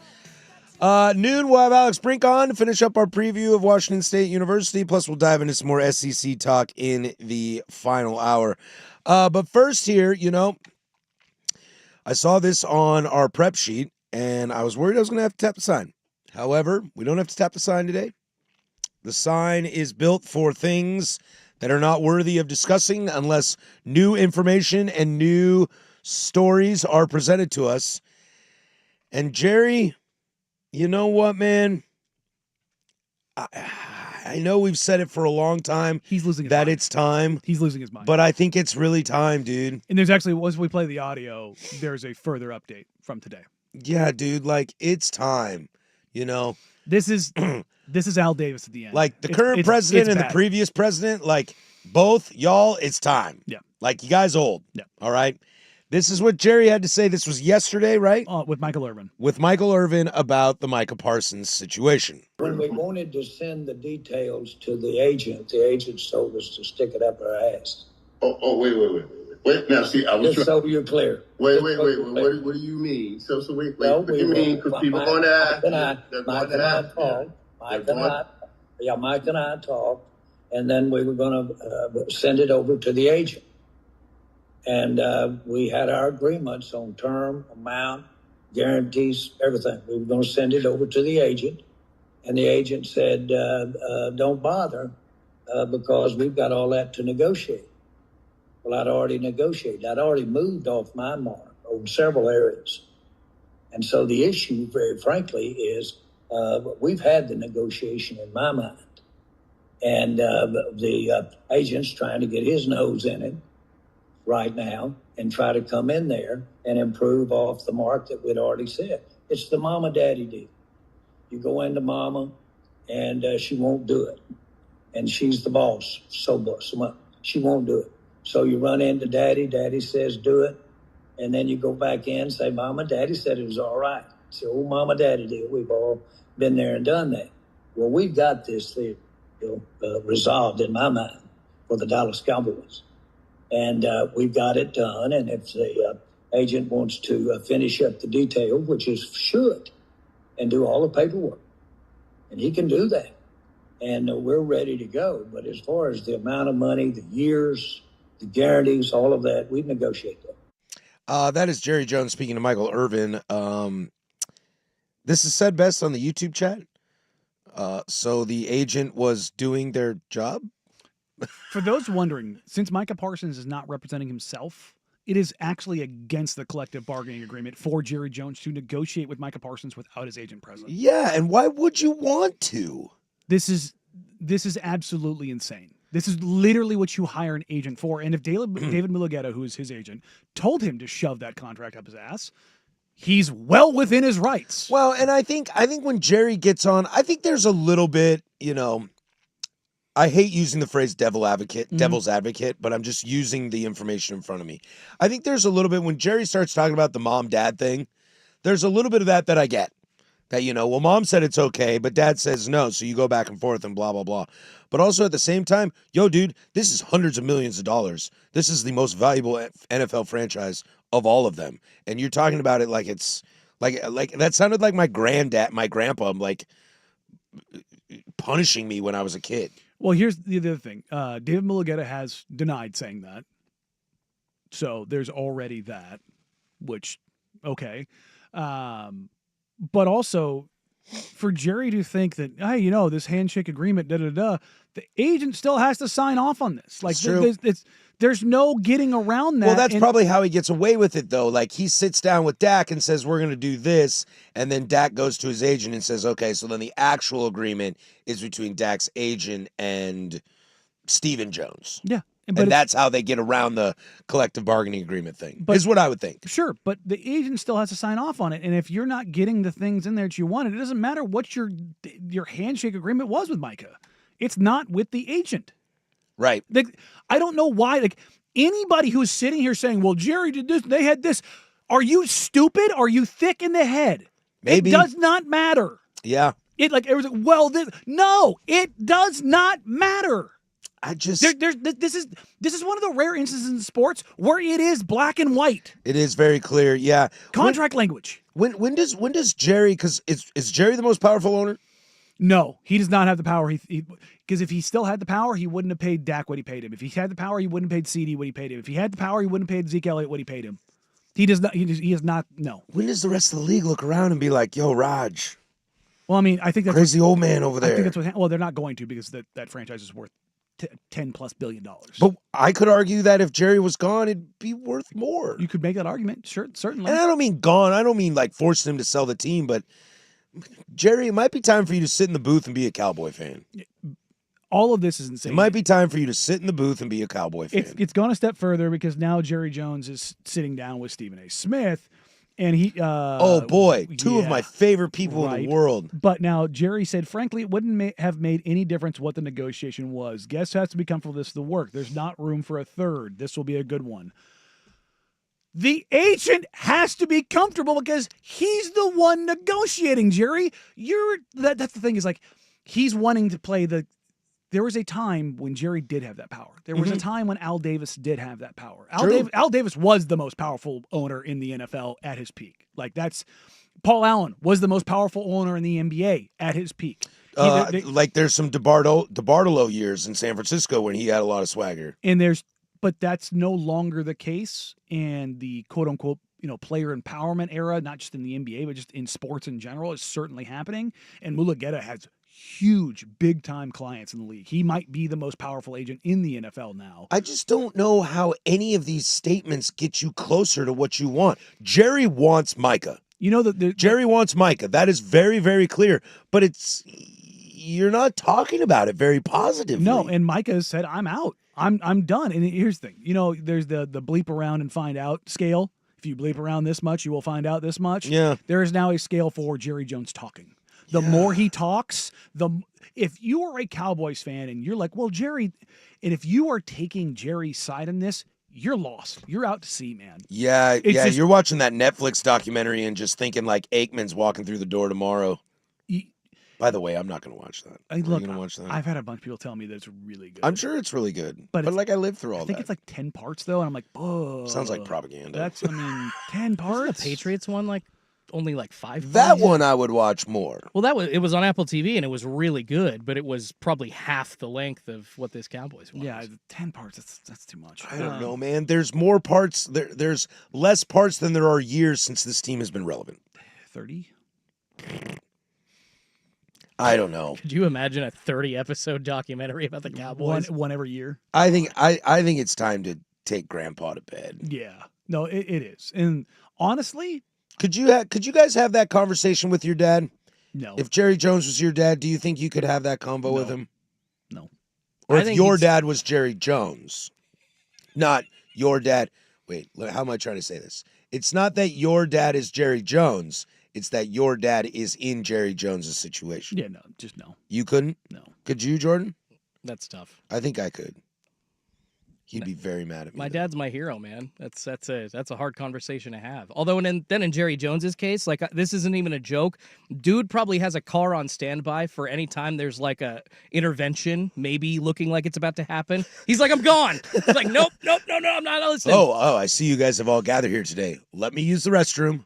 I will be right back, and then I will get to whatever it is you want to get into. Bye. And he's just waddling down the hall. It's like code 12. Why is Dad running? I don't know. Maybe he pooped himself. It's just, I kind of hope Michael gets traded now. Not even kind of. I do. I hope he gets traded now. I hope he sits out a year and then walks. Mm. I don't really want that because I don't want him to lose his money. I don't really want that. Yeah, because I don't want him to lose his money, and I don't want any kind of regression from not playing for a year. But I want Micah to walk away from the situation. The Cowboys get nothing. That would be the. Because that would be the only time somebody has ever really told Jerry no. Who's ever told Jerry no? And this is kind of like with to make it kind of not an apples and apples comparison, but it's kind of like Michigan telling the NCAA to go to hell. Yeah, it's like nope, nobody ever does. Nobody ever did it, and then somebody did. Yep. Speaking of Michigan, we'll get to that. Web Gems coming up. Why this coach is thinks that this man should be punished because he broke the rules. Petty on petty crime. We'll do that next. 105.1 The Fan. Oregon.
It's good. Aw, I've interrupted happy time. Sometimes it's bad. No, son of a... It's Web Gems. What'd you do?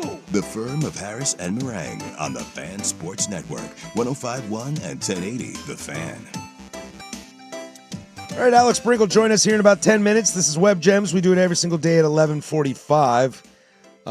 Some things coming across about Jerry Jones. YouTube chat. How do you tell your dad to stop saying glory holes? Boy, that's real. I think I'd have an easier time telling my dad to stop being an idiot than I would just tell him to stop saying that. Another one, Jerry's got the King's disease. If you're familiar with Nas, which I very much am, that is the truth. And on the text line, 503-864-6326. Looking at Jerry Jones now, is it hard to concede that this man built the most valuable sports franchise in American history? It says world history, but I would disagree. I would say American history. Yeah, it is really strange. It is kind of really strange. But I mean, you see this in politics too. You know, no matter what side of the aisle you live on, there was, you know, if you're a Papa T guy, there was a time where, you know, Trump wasn't as crazy as he is now. If you're like a Biden dude, there was a time where that guy wasn't as crazy as he is now. Sometimes when you get old, look, aging is not great on anybody. You know, we talked about this at the beginning of the show, dude. I'm getting old. Unless it's Halle Berry. Yeah, she's still good. She's still Or Helen Mirren. J-Lo. Helen Mirren. Yeah, the Dame. Yeah. Ooh, yeah. Jennifer Aniston. Yeah, she looked good. She looked great. Julia Roberts is aging pretty well, too, frankly. She is, yeah. Sofia Vergara. Oh, God. Funny, women with money in Hollywood. Got it. yeah. That's it. You're not ugly. You're just broke. Penelope Cruz, yeah. Yeah. I think a lot of that is just getting old. The pettiness doesn't stop. Urban Meyer said on his podcast when speaking about Jim Harbaugh and his suspension, quote, "There'll be an asterisk there. There's an elephant in the room here, boys, though, that no one's talking about. When Jim Tressel was fired at Ohio State and he was given a suspension, Roger Goodell, commissioner of the National Football League, came out and said that we're going to honor that suspension. And you remember he went to the Indianapolis Colts to work in the replay room or something. The Colts, because of the respect they had for the NCAA and the suspension, you realize they suspended Jim Tressel so he's unable to perform his duties for the first 6 games of the year for the Indianapolis Colts. Any chance that Roger Goodell and the NFL do something similar? Of course not. And I don't know why. There's 2 parts to this. Yeah. One, not unprecedented. He's showing facts about how things are handled than previously. Boy, those guys don't like each other. Well, I mean, real quick, where did Urban Meyer coach at? I think at Utah, Florida. What was the other school? There? Jacksonville. Yeah. The Ohio State University. Won a natty. Right. Won a natty. Won a natty and some co-eds. I mean, this is rich. Come on, man. Look, I'm not the biggest Harbaugh guy in the world. I think his act kind of wanes tire on me. Sure. Just, I understand why people like him, and he's great for our business, of course. And he's a hell of a good coach. But Herb, you're like top 5 sleazebags still Sit around there, these days, dude. Shut up and cash your checks. Yeah, dude. You like, colossal douchebag. When you're on the big nooner and you start talking football, I listen because I think you're a very bright football mind. Yeah, but you when also covered up for Aaron Hernandez. Yeah, but when you start talking about moral high ground, Herb, you're the wrong His guy. moral high ground is underground. It is true. Herb, it's rich. I mean, it's just, look, just because you did something doesn't mean you can't say something that is contrary to what you did. True. But everybody's going to look at you and call you a douchebag. Unless you have shown, situations in which you have atoned for said sins. Mike Vick, great example. Dude, Ryan Leaf on a Wazoo day today. Yeah. Ryan Leaf's a great example. I think. But it's also you're not ignoring the giant elephant in the room of, I'm a douchebag too. No, Vic messed up, Leaf messed up, different ways, completely different ways, but they both admitted to it, and they're trying to revamp themselves, and I think they do best by not putting their noses in other people's situations. Like Vic's not coming out and talking about Malik Beasley gambling or somebody else in a human rights violation. It's like when Pete Rose would talk about somebody else getting caught up in gambling. It's like, Pete, shut up.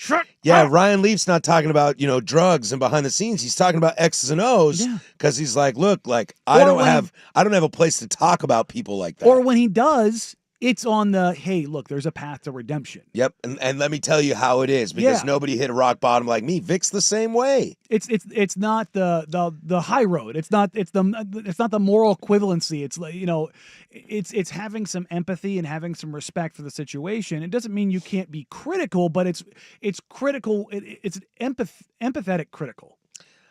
I think also part of it is that Urban Meyer's crimes are not the level of those other crimes. We can't prove that he covered up Aaron Hernandez's murder. But we also know he's just a dirtbag. Right, but he's not killing animals. No. And stealing and addicted to heavy narcotics. Yeah. So it's like his sins are being a douche and a dirtbag, scummy dirtbag, and probably a poor partner to his wife, and probably, I assume he's up there in look, NIL existed when Urban Meyer was at Ohio State. It was just McDonald's bags. Yeah. Oh, so not only that, in Florida, it's like, Tim Tebow, Percy Harvin, Aaron Hernandez, they all just ended up in Florida out of the goodness of their hearts. Like, come on, man. Like, what are we what are we doing here? So I think that's probably why he can feel that way. He can say, like, I can, I'm just telling you, I'm just pointing out, Tressel got banned. Why doesn't Harbaugh get banned?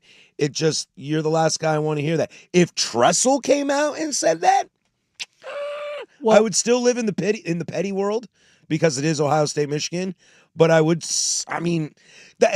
think that's what gets lost in what Herb's trying to say here, is that he's not wrong. Well, he's not wrong. There's precedent for this. He is, because the precedent no longer exists. And also, NFL didn't do that to Pete Carroll when he left and came to the NFL. Not just that. Because he had a 10-year show cause too, right? 10 years? I can't remember what it was. I'm pretty sure it's a 10-year show cause, and the NFL didn't do anything about it. But beyond that, Josh Pate was on with both Taylor Lewan and Will Compton on Bustin' with the Boys the other day. And it was right after the Michigan news broke. And Pate phrased this the best possible way, at least in my mind. Because he brought up the Tressel stuff, and obviously Taylor Lewan, for those that know, played at Michigan, so he's playing the heel in this of, like, they didn't do anything wrong, they're fine. Like, he just went the complete opposite way, and I was like, come on, they did something wrong, but it doesn't matter. That's the thing. When Tressel got busted, you were talking about TV deals that are worth millions. We're now dealing with B in billions, and Pate goes, look, I was talking to a network executive about this, and there wasn't anyone who believed that there was going to be a postseason ban on Michigan. No. Why? Because Michigan's one of the 5 biggest brands in the country, and networks aren't paying billions. That's protected. To not have one of the biggest brands in college football not be a part of the postseason. Without a doubt. Like, it's you can sit here and he's talking about the Ohio State message boards really talking themselves into the death penalties coming to Michigan. You saw what they did to Tressel over tattoos. Oh, that's a great place to get your information. Well, Ohio State message boards. But that's what he was saying, is like, these people were like getting like, they had talked themselves. Well, they had talked themselves into the work, and then it ended up being nothing. Yeah, and so which then fired him up even more. Yeah, but this was my whole thing with the USC part of it. It was personal. It was an axe to grind. Those axes don't exist because the NCAA doesn't matter. Yeah. Yep, that's the truth. That's where we are now. All right, Petty on Petty. When we come back, Alex Brink will join us as we finish up our preview of Washington State football coming into this year. One more hour. Hang out with us, guys. We're having a great time on a happy Friday. 105.1 Portland Sports Leader, The Fan.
Now, from the George McCoy and Warren Allen Sports Desk, a Sports Center update on the Fan Sports Network, 105.1 FM and 1080 AM. First on the Fan, 2 games to watch in the NFL preseason tonight. 4 total, but 2 only on TV. The Titans hosting the Vikings as a 4-point favorite, 5 p.m.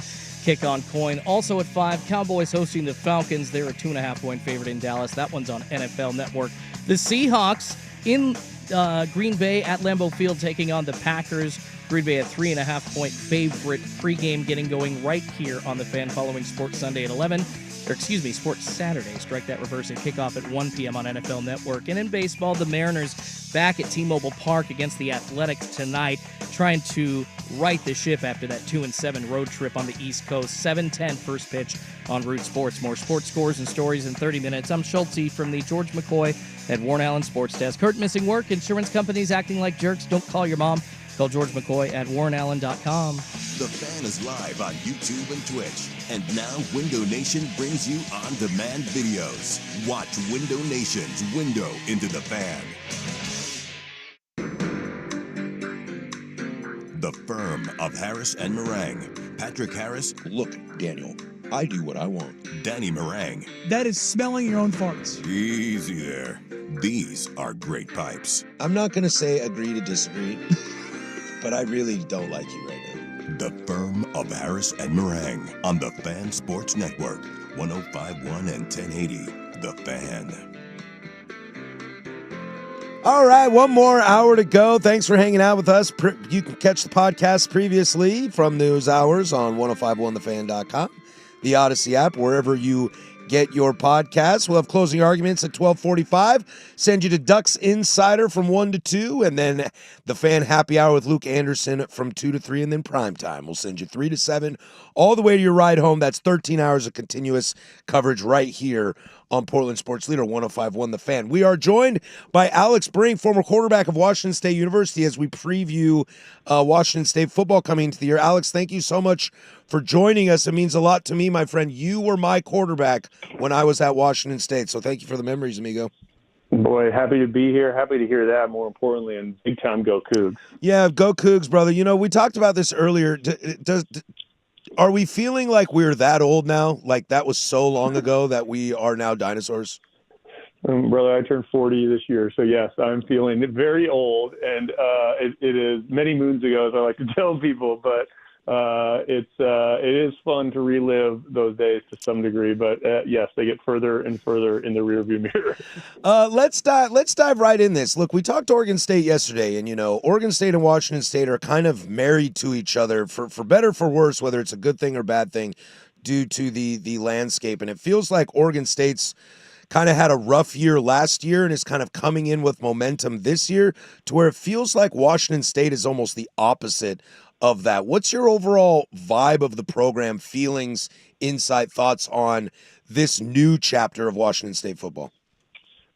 Well, I think you're right. I mean, I think there are some parallels to what Oregon State went through last year with a lot of turnover, new coaching staff, all the challenges Oregon State and Washington State are facing at a surface level with, this new era of college football. And so, I think there's some trepidation for Coug fans around what this season is going to look like. I will say the kind of early returns on Jimmy Rogers, the new coach, and his staff seem to be really positive in a way. And I think Jake Dicker did a nice job, but there seems to be a breath of fresh air around the program, both from players, staff, kind of all of the above, alumni and fans. And so there is some excitement in that sense, but you really just don't know what the product on the field is going to look like because of all the transfers, because of new systems, offensively and defensively, and then the obvious challenges of playing a schedule that I don't know that a schedule like this has ever had to be played. Washington State's got just a really unique set of games that and travel and all the things. So, there's a lot of question marks. Brink, I don't want to relitigate the destruction of the Pac-12, but I heard Mike Haas. Oh, please, can we? Yeah, can I know. We? Because I would love to do that. Yeah. That'd be a fun one. No, I want to ask you on a personal level, though, because I heard Mike Haas basically just, bleep up and down Oregon. and what that rivalry means and where things are. Where are you at with this personally? You had blood, sweat, and tears for that program. So where are you at with this, with where Washington State finds themselves right now, and kind of the future of not just the program, but holistically what their lot in life is now and going forward? Sure. And I think probably Mike and I have very similar outlooks because, it's not just about my time at Washington State, right? Like I grew up in Eugene, Oregon. I grew up going to Oregon football games when there was, 18,000 people in the stands. I grew up on West Coast Pac-10 and Pac-12 football. I chose, to go play in the Northwest because I wanted to stay on the West Coast and I wanted to play in that conference with all of the history and all of the pageantry. So, when that fateful day came and, the powers that be chose to blow up 100 plus years of history and rivalries and all the things, I was obviously really disappointed. And then to see it unfold from a Washington State perspective and kind of see, the fallacy behind the argument, right? That, it's about eyeballs. Well, Washington State's one of the most watched football teams on the West Coast and in the country, right, when they play in the right windows. And then, it's about getting paid more. Well, half the teams that left are getting paid half shares at the conferences that they're at, and the chances that they get full shares when you get to 2029 is probably slim to none for most of those programs. And so, and then, it's the media deal, and let's look at all the media rights deals that are eventually going to pan out. I think the people at the top, and it's not just Oregon or Washington or UCLA and USC. I mean, there was obviously failed leadership at the Pac-12 level with Larry Scott, was that they didn't have the foresight to realize that the brand value of the Pac-12 was strong enough to survive, especially over the longevity of what is going to be a new look college football, but they couldn't get the right people to the table to have that conversation. And in the end, Washington State and Oregon State obviously are the ones that bear the brunt of that decision making. And I'm thankful that Washington State and Oregon State have had great leadership to navigate through this to this point. And I think they are going to come out better in the long run on the other side, especially in this new Pac-12 arrangement. Alex Brink joins us chatting Washington State football. And let's dive into this season right here. I got some crazy stats to throw at you. I don't know if you've seen them or know these, but I'm curious your take on how, maybe from a quarterback's perspective or from Jimmy Rogers' perspective, how you go about this. 10 conferences represented on the schedule, 3 Eastern time zone games, 2 of them are in Virginia. You face 5 quarterbacks on the Davey O'Brien list, 7 bowl teams from last year, 3 Power 4 teams, and 70 new players on a roster and a brand new coaching staff. For a team that seems a little volatile, a little scary season walking in, how do you, if you're the quarterback, if you're, say, sounds like Zevi's going to get the job, if you're him, how do you navigate that? How do you walk through that without just, I heard you chuckle in the background, without saying, oh man, we're hosed? Well, yeah, I mean, part of it is the personal level where, I'm the broadcast analyst for the team for the radio broadcast, so I got a lot of travel ahead of me this fall, which is not ideal. But no, I mean, it's a challenge. I mean, there's no doubt about it. You got to go play in the Grove against Ole Miss. You got to travel out to, Virginia is not a great team, but it's a lot of travel and it's a long ways to go. And, some other tough games definitely on that schedule, at North Texas and stuff like that, not to mention the Apple Cup at home and some other tough matchups with Oregon State. So, but it's been done, right? And the way I would compare it, the most recent example I would compare it to is Kurt Cignetti out at Indiana, right? Huge turnover at Indiana. You bring most of your roster with you, get a transfer quarterback coming in, and you do some really special things, I think, in the Big Ten. It was not as tough of a schedule, but you manage the transfer portal and the process and the change, I think, really well. And so I think if you're Jimmy Rogers, obviously that's like the best case scenario. You feel like you brought an upgrade of players from a championship level team, although at a lower level in South Dakota State. You feel like those players you brought can compete at the highest levels.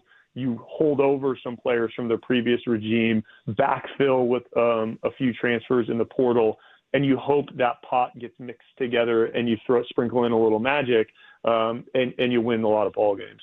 And I think the challenge is obviously, in my opinion, going to mostly be around the travel and playing away from Pullman, but you do get, some good matchups at home. And so if you win those games and you split on the road, then it could be a really nice season. Brink, you have a unique perspective as a quarterback, obviously, at the school. When I look at Washington State and Oregon State, we were talking about this a little bit earlier, the kind of paths they've taken in the transfer portal, they seem to have an intersection of where guys are but coming off of different things. In Washington State the last couple of years, it's been the ascension of guys that kind of diamonds in the rough in Cam Ward and John Mateer. Where at Oregon State, it's maybe guys that had higher profiles earlier in the career with DJ and now Malik that are maybe coming back down, but it seems like those guys are kind of in this in the same realm. Can you kind of speak to just the difference in the tactics that kind of both schools are kind of taking with that transfer portal and what they're kind of looking at? The risk of flight with a guy like Mateer or a guy like Cam Ward, whereas if you get a guy maybe that isn't delivering as much earlier in the career as like a DJ or a Malik Murphy, that you're hoping can kind of ascend back up. Well, I think about it like this. This has been kind of my soapbox around the transfer portal era and kind of NIL to some degree, is that, actually what has been created in the current status is more parity across college football, right? Because in the past, pre-transfer portal, Nick Saban in Alabama would, have a roster full of 4-stars and 5-stars that were stuck there, right? And now, because you have the freedom of movement, you see a lot of players that, for good or bad reasons or success or failures, doesn't really matter, they end up, right, spread out across the country. And so the number of athletes in college football is still the same, right? And the roster spots are still the same. So even though Washington State is losing a guy like Cam Ward, you're able to backfill with a guy like John Mateer. And then you're eventually going to need a backfill for John Mateer. That's where the challenge comes in, right? Which is what you're alluding to, is that Washington State and Oregon State are going to struggle to compete and maintain that talent for more than, a year or two in the current state of college football. But if you get it right, you can win in that year or two window with guys like Mateer and Cam Ward, or hopefully Malik Murphy for Washington or for Oregon State. And so I think the tactic is interesting because you can find high quality players like Malik Murphy who got put in, frankly, a really bad spot at Duke where he basically gets forced out. Malik Murphy's a fantastic player and a great human being that, in my opinion, Oregon State gets just a boon to have him come in and be the starting quarterback. That's such a great pickup, but it is the reality of college football. You can get players like that with the transfer portal. For Washington State, they have another quarterback on the roster, Julian Duggar, from Pitt, a young player, played just in the bowl game last year, had over 80 yards rushing, 2 passing touchdowns, elite athlete. You look at a player like him, could he be a quarterback of the future for Washington State? Possibly. And you get him, like you said, kind of on the upside potentially of his career. Alex, we'll get you out on a couple more here. What's a successful season for Wazoo this year? Is it a bowl game? Is it just stability for the program? Is it identifying talent? Is this a year that's okay to take a step back? What do you see as a successful route for the 2025 year? I think it's a bowl game. I think this day and age, even though, obviously with the CFP and all the things, like, maybe a bowl is not as prestigious as it used to be, but it always gets talked about, the things that come with a bowl game. You get extra practices, right, for your young players. You stay relevant during the transfer portal window when you maybe need to bring, get guys into that late window in December. You stay nationally relevant as a program because you're playing more football and you're in the mix. And so I think, you want to – that's it. Like, if you miss a bowl game, you can definitely explain it away for a million different reasons, but it still doesn't change the fact that your national profile will have changed because you didn't go to a bowl game. And so I think for Washington State and Oregon State, it's vital that they stay in that national conversation through this year as they head towards some stability with the rebuilt Pac-12 next year. I'll leave you with one last Martin Stadium question. Look, we're kids of no alcohol in the stadium unless you found your own way to handle that. Are you would never have done that. Never would have done that. Never. Are you a sell booze in the stadium or a re-entry kind of guy? No, sell booze in the stadium 1,000,000,000%. And I'll tell you why. Because, again, Washington State, and this is very specific to Washington State, has battled this for years. Decades, right? Yes, decades. Decades. It's a great place to tailgate and watch a football game and experience like all the things with the RV lot. I get that, but we can do that before the game and after the game. We don't have to do it during the game, but let's make sure Coug fans have their libations and are able to enjoy a beverage while they're watching the game and get Martin Stadium rocking. I think it's fantastic. It was a great move. I understand I understand both sides of it, but it's going to make the game day experience so much better for Washington State and ultimately the university and the players. Well, thank you, Alex, for joining us. That's Alex Brink, former quarterback, Washington State. You can catch him on the broadcast for Coug Games. I know I do. I love hearing your voice, brother. So thanks for coming on. And, down the line, if things get spicy, we'll bring you back. Sound good? Guys, let's do it. I'm always available. All right. Love it. Go Cougs. Go Cougs. All right, that's Alex Brink. Big shout out to him. Him and I are birthday buddies. We go. we have the same birthday. We were born on the same day of the same year. He was that. like, I turned 40 this year. And I was like, you know what? So did I. All right, when we come back, we'll wrap up this conversation and keep heading on our way on this Football Friday. That's Danny Marang. I'm Patrick Harris, 105.1 The Fan.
The Firm of Harris and Marang on the Fan Sports Network, 105.1 FM and 1080 AM.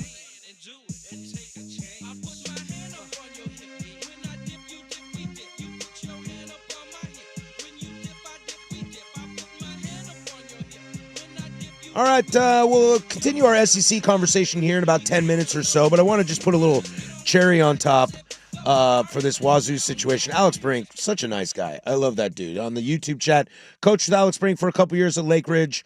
Excellent offensive QB guru, but an even better person. I love hearing him on the call because it's just it's college football, you know? It's like what you know. And it's that, I love the dirt and Sprague thought, facts or feelings. Alex Brink will always have a special spot in my heart. He's my quarterback when I was a student. And I believe he's also I think he's 3-1 in Apple Cups against the Huskies, which I think is the best record for a starting quarterback. Not many people start all 4 years in your rivalry game. No. Jake Browning is 4-0 for the Huskies. I was at that game. I hate to admit that, but that is true. And I believe Alex is 3-1. He lost in his senior year in a heartbreaking game.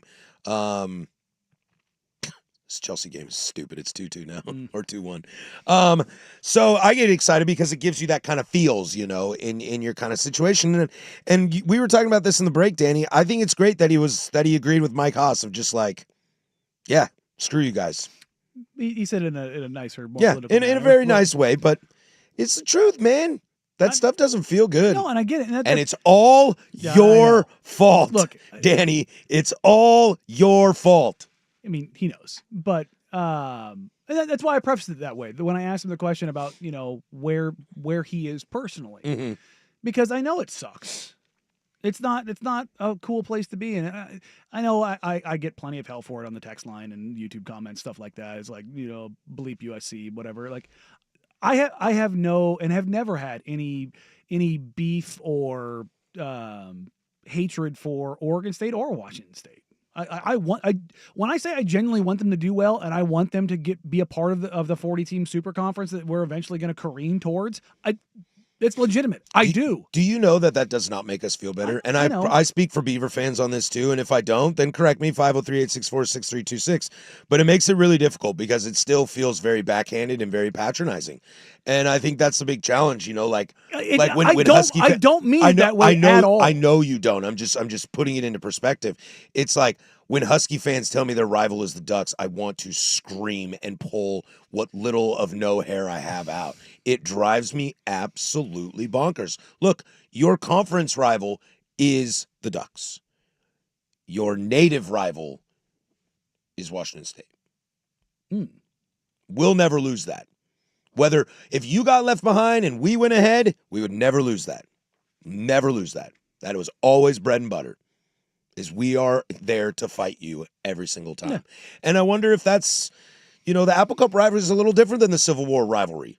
The Civil War rivalry, I think Oregon State fans and alum are concerned about. I know Brandon Sprague's talked about this off the air, so if I'm outing him, I apologize, buddy. But he's like, what, just to get our ass kicked every year? I would get my ass kicked every year by UW if it meant that I still got a chance. Well, not only that. I would. 2 years ago, what was it, 15 straight plays? Yeah. Oregon State running the ball down Oregon's throat? Yep. We beat the Huskies last year. We beat them last year. Should have beat them with Michael Penix. Would have knocked him out of a playoff.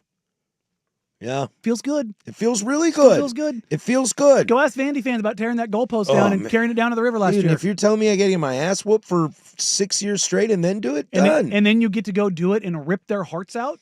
Absolutely done. That's fun. I'm not afraid of that in any way, shape, or form. Any way, shape, or form. I do love this on the text line. As a Duck who watched a game there a couple years ago, Martin Stadium's awesome, and all the Cougs with a shared hatred of UW said the no drinking in the stadium is, quote, why they weren't bleeps like those Huskies. Dude, college football is the most petty sport, and I'm here for it. Is there more petty sport than college football? College basketball. Yeah. College basketball gets pretty, but it's much more regional. Yeah, and also like fans are right on top of the game. When I went to Washington State, we had a Sweet 16 run, and home games, dude. I am like, I am closer to Kevin Love than I am to you right now. Well, I mean, I could talk to Russell Westbrook. I mean, on the court. Cal leaving Kentucky and going to Arkansas. You know what I mean? Like, yeah. There's some more petty there. There's more of that in there. It's because you think Texas likes Chris Beard? Yeah, that's certainly a thing. Well, that was a different situation. But yeah, like I think college basketball gets a little pettier, but again, I think it's more regional, just because it's not. You also play everybody twice. Yeah, and because there's less players and they're not wearing helmets, you have like we talk about this with basketball. It's the visibility. It's the visibility. Like Christian Laettner can never go anywhere near North Carolina. The state he can, but the university, which is kind of funny because it's Durham is 8 miles. Yeah, dude, it's like Moscow and Pullman. It's like they're right there on top of each other. Yeah. So I think college basketball, but college football because it's more prevalent. Yes. Let's circle back to this SEC conversation. New thoughts, new opinions. Yours are welcome. 503-864-6326 as they have voted to go to 9 games starting in the 2026 season. What does this look like? Will this pay off for them? Will this keep them in the quote-unquote driver's seat? We'll finish that convo up plus closing arguments. Before we get there, though, we'll toss it over to Jordan Schultz with sports. Now, from the George McCoy and Warren Allen Sports Desk, a Sports Center update on the Fan Sports Network, 105.1 FM and 1080 AM. First on the Fan, a busy night again in football as week 3 of the preseason continuing. 4 total games, too, that can be seen on television. You've got the Titans hosting the Vikings as a 4-point favorite. 5 p.m. on Coin for that one. Also on NFL Network at 5 p.m., the Cowboys hosting the Falcons. Dallas a 2.5-point favorite there. And tomorrow, the Seattle Seahawks facing off in Green Bay against the Packers. The Packers a 3-point favorite there. Jalen Milroe expected to take every snap under center. Pregame getting going right here on the Fan following Sports Saturday at 11. Kickoff at 1 on NFL Network. And in baseball, the Mariners back at T-Mobile Park hosting the Athletics tonight. Still just 2 games out of first place in the AL West after that horrible 2-7 East Coast road trip. Luis Morales v. Brian Wu on the bump. First pitch at 7:10 on Root Sports. And you've got the second round of the Tour Championship, the final event of the year season-wise in the PGA happening over in Atlanta. 2 guys tied at the top of the leaderboard right now, Tommy Fleetwood and Russell Henley, both at 13 under. Fleetwood had a great second round, 7 under overall. Scotty Scheffler back up to 6th. He's alone in 6th at 8 under and done for the day. More sports scores and stories in 30 minutes. I'm Schulte from the George McCoy and Warren Allen Sports Desk. Curtain missing work. Insurance companies acting like jerks. Don't call your mom. Call George McCoy at warrenallen.com. The home of dirt and spray.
The Firm of Harris and Marang on the Fan Sports Network, 105.1 FM and 1080 AM.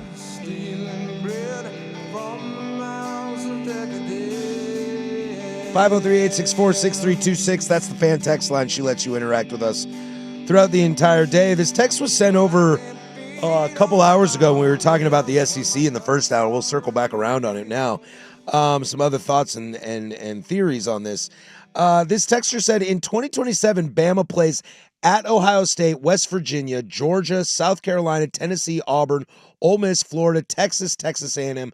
Please explain to me how the schedule is soft because they don't play an extra against Mississippi State in comparison to teams like Oregon playing an extra game against Cal or week 2 against Southern Utah.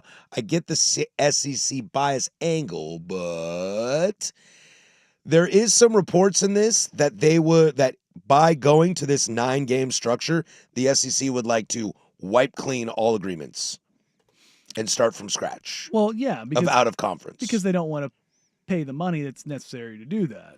And I bet you that they think if they play 9 conference games and you have your 3 non-conference games, they can do kind of what Indiana's doing, where you don't have to play.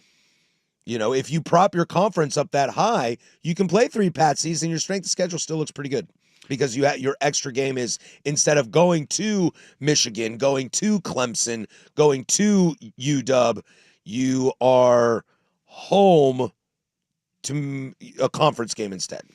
We had Dave Bartu on earlier this week. Mm-hmm. Bartu is leery, I would say, of this. And, you know, we were shooting text. We were talking before we had him on about the fallacy of the SEC schedule. That those teams at the bottom and the patsies that they do play was really, it's marketing. Mm. You know, that's what the SEC does better than anybody. They will tell not you even the close. best more and better than anybody else will. Because I can sit here and say for years when the Pac-12 was around and even now, does the SEC put more players in the NFL than anybody else? Yes. That is an unequivocal fact that you can't get around. That they are D linemen for days. You know, now they're in the quarterback wide receiver game, so they're all over the place. However, how many quarterbacks came out of the Pac-10, Pac-12 and went to the NFL and were pretty damn good? A good amount of them. That doesn't mean they all played for good teams. So my question that I've always asked is the SEC really that good, or are they propping themselves up? Look, they got good players, but are they really that good? Or is it just the marketing machine has really got it going? Yes. Yes. It's Dynamite drop in money. Well, no, it's both. Yeah. Right? Like that's the crux of this being. It's not built on sand, right? I don't think it's built on sand. No, but there's. You know, somebody texted in with like, well, here's Alabama's schedule coming up in 2026. Like, yes, every now and then there is a top SEC team that does, like every 3 or 4 years, has a rough schedule. Go look at Florida. Go look at Wisconsin in the Big Ten. Wisconsin is hosed in the Big Ten. Look, when you draw straws with 16 and 18 teams, somebody's going to get screwed. Math is math, dude. Law of averages. Someone's getting hosed, but you're used to it being Vanderbilt, or Kentucky, or Mississippi State. Texas A&M has been in the SEC since 2012. Georgia has not played there. Do you think that's an accident? No. No, they protect their teams at the top. It just isn't what it is. And that's the problem, is that you can't have this conversation without Billy Bob in Mississippi being like, well, you know, this schedule here. It's like, look, man, we're not talking about the exceptions. We're talking about the rule. Yeah. And I earlier in the show, I read off Ole Miss's first 4 games of the season. Yeah. It was Furman, Middle Tennessee, Wake Forest, and Georgia Southern. 3 weeks later, they get Wazoo. You know what I mean? Like, but that was last year's Ole Miss schedule. But this year, yeah. But that was their schedule last year. Their first 4 games were nobody. They allowed 22 points. I think they scored just short of 200. It's like, sure, you can say this, that, or the other about whatever. as far as the SEC part of their schedule. And it just means more, and anybody can means more. Anybody can rear up and get you. The same thing can happen in the Big Ten. I mean, they're working on it this year. Their schedule is, and this is probably the slow rollout because it's all recency bias. Mm-hmm. Home against Georgia State, that's game 1. Then they're at Kentucky. Home to Arkansas, but then they're home to Tulane. Tulane's a better program, certainly, but you know who's not there? Darian Mensah or Mekhi Hughes. Yeah. Then their next game is home against LSU. Mm-hmm. That's a big game. Then they get Wazoo at home. It is now October 11th, and they've been to Kentucky. It's the furthest they've gone. That's the furthest they've gone. Then they're at Georgia, Oklahoma, South Carolina. There's the Citadel, Florida, the Egg Bowl. Gotta love the Citadel being in there. You gotta love it. And who Citadel's before who? Flo Rida. Oh, weird. Yeah. They have Citadel before they go to Florida, don't they? No, they're home with Florida. That's right. Florida has to go to Ole Miss. But in years past, that game would have been after the Florida game if Mississippi State were any good. But Mississippi State's not any good, so that Citadel game is before Florida. Ding, ding, ding, ding, ding. If you want to look at a late season SEC game for a team that matters, look who they play the week before. Yep. It's the truth. It's Citadel, it's Tennessee Chattanooga, it's Georgia State, Georgia Southern, Furman. That game is like week 7, and week they 8. all do it. All of them. They all do it. Florida, I guarantee you. I'll look at Florida. I guarantee you they have a cupcake before Ole Miss. If it's not Ole Miss, it's before they have Tennessee.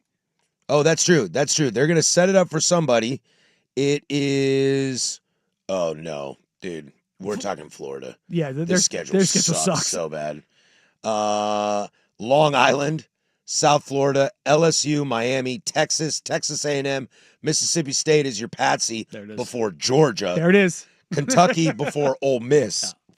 Then Tennessee, then Florida State. They do have one of the most brutal schedules in the country. I think I saw technically Wisconsin is the hardest strength of schedule. Again, when you have conferences this big and you're a team that, good, bad, or otherwise, you have to play everybody else. And at some point in time, unless you're Georgia and you're being protected, you're just not going to have it. Yeah. It's just, it is what it is. And I mean, even Florida couldn't get that patsy before their big games. You haven't been good enough. Their final 3-4 games is just chaos. I wanted to look at the Wisconsin schedule just to really see it. I don't know, man. I think that Florida schedule sounds way worse personally. But here we go. Miami of Ohio at home. What is that? Middle Tennessee State. And then they are at Alabama, home to Maryland, at Michigan, home to Iowa, home to Ohio State, at Oregon, home to UW, at Indiana, home to Illinois, and then Paul Bunyan's Axe. Well, right? Is that what it is, or is it the Brown Jug? Minnesota. I can never. That's dude. All those schools. We did the best trophies in college football. We did the Floyd of Rosedale, the Paul Bunyan's Axe. Even then I still forget which ones are which. But to Alabama's point, the same thing. So Alabama's got a pretty difficult schedule. Dude, Michigan, Iowa, Ohio State, Oregon, Washington, Indiana, Illinois kind of sucks. Yeah, it's brutal. That's a rough stretch. For Alabama, though, they open with Florida State, but then they have UL Monroe, then Wisconsin, as you said. Yeah. Then Georgia, then Vandy, Mizzou, Tennessee, South Carolina, LSU, Oklahoma. But here's where they sneak it in. Saturday, November 22nd, Eastern Illinois, before taking on Auburn at Auburn. They probably don't even need that because Auburn's going to be a joke this year. But still, that's how they get it. Well, I mean, Hugh Freeze could definitely be fired by then. Look, I think the SEC is getting closer with the 9-game schedule. I think they're getting closer to being on an even playing field, but that's the next step. And it's kind of like... It's the schedule... I hate using this word, but it's the schedule equity. It's yes. Like you can talk about how many teams you play, but when you play them is matters. huge. It's huge. We talk about this with Civil War and Apple Cup. That's a Thanksgiving Day game. Yeah. You think UW's going to be ready to play before Wazoo is on September 20th? Damn right they will.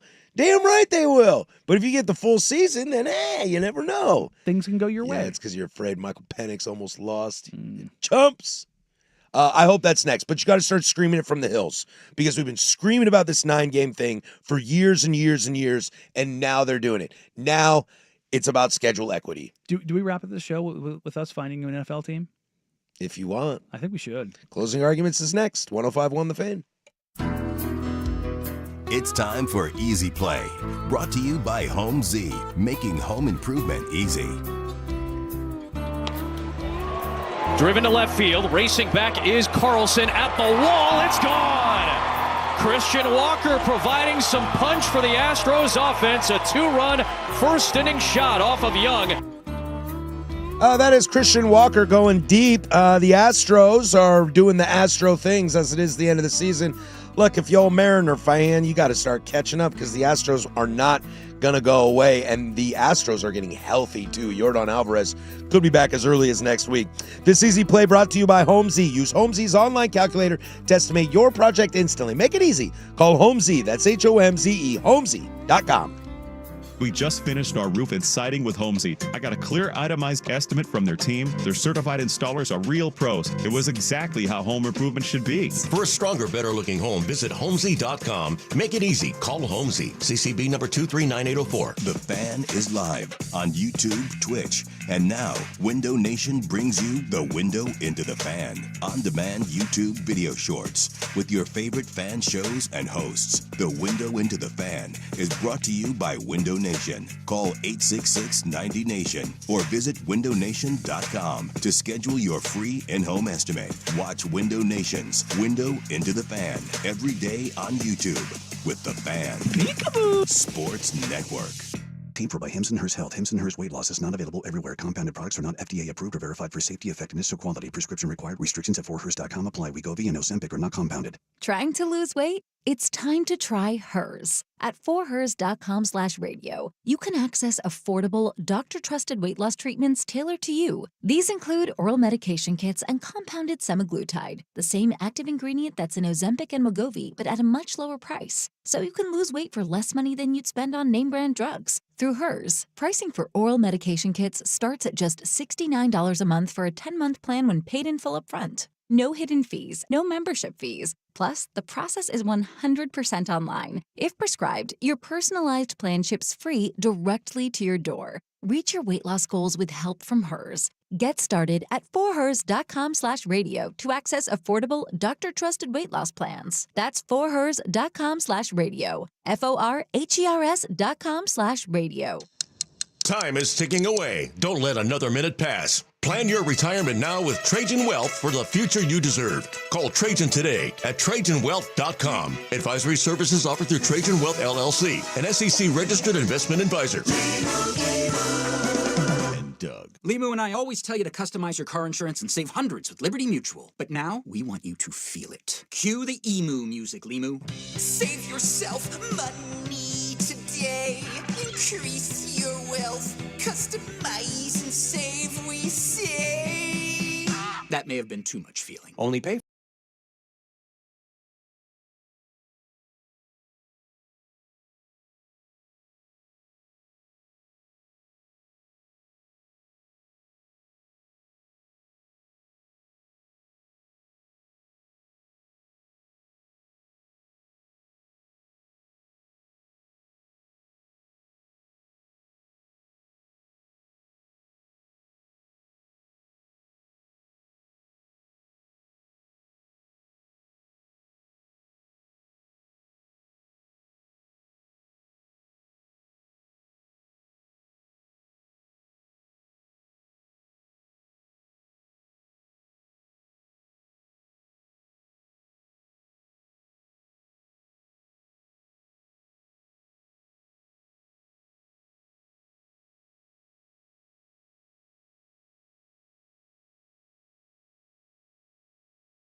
You can't handle the truth. 105.1 and 1080, The Fan. All right, this is Closing Arguments. Do it every single day to wrap things up and send you on your way. Ducks Insider is next. Look, I'm waiting for it.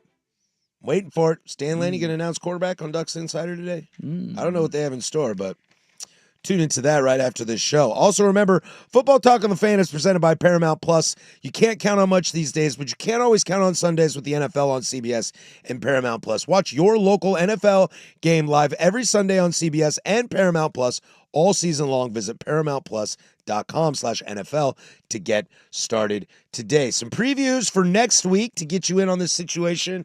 I'm trying to find some fun stadium facts for college football as we get into that. We've got some cool new rules at Arkansas, Nebraska's preparation. We will also do our full Oregon Ducks preview show on Wednesday. We'll have Tyson Alger on for a half hour. We'll chat Ducks football and look into that as they look ahead to Montana State over the weekend. Again, trying to find some UW action as well to clear out all the Pacific Northwest major schools. And we'll just kind of look at college football and be ready. It's week 0, dude. It's here. What are you going to do to get ready for it tomorrow?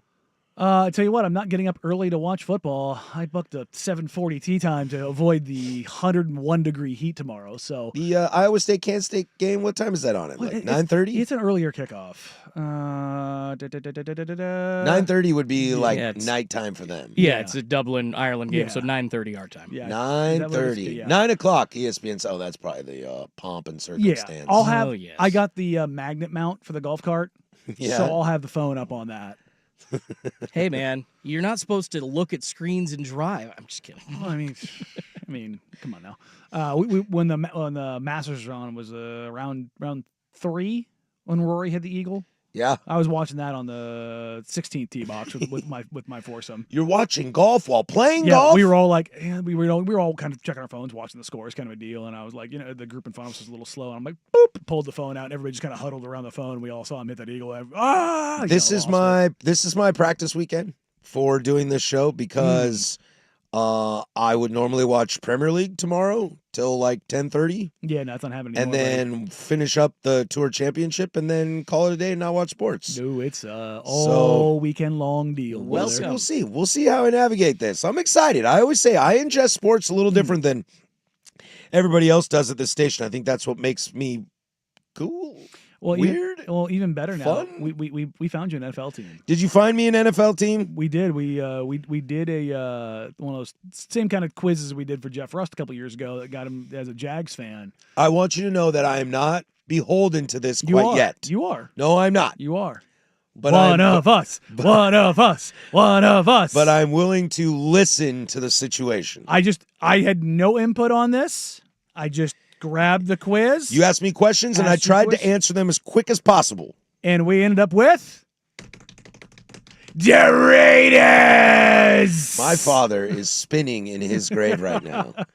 My father was born in San Fernando, California, LA guy. Yeah. SC guy, fight on, him and my grandfather, both big SC guys. He hated the Raiders because they were, quote, dirty.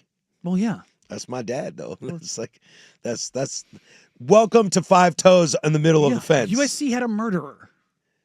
Yeah, but you didn't know it then. I mean, we could have. I was already born when that happened. But hey, this is a good time to become a Raiders fan.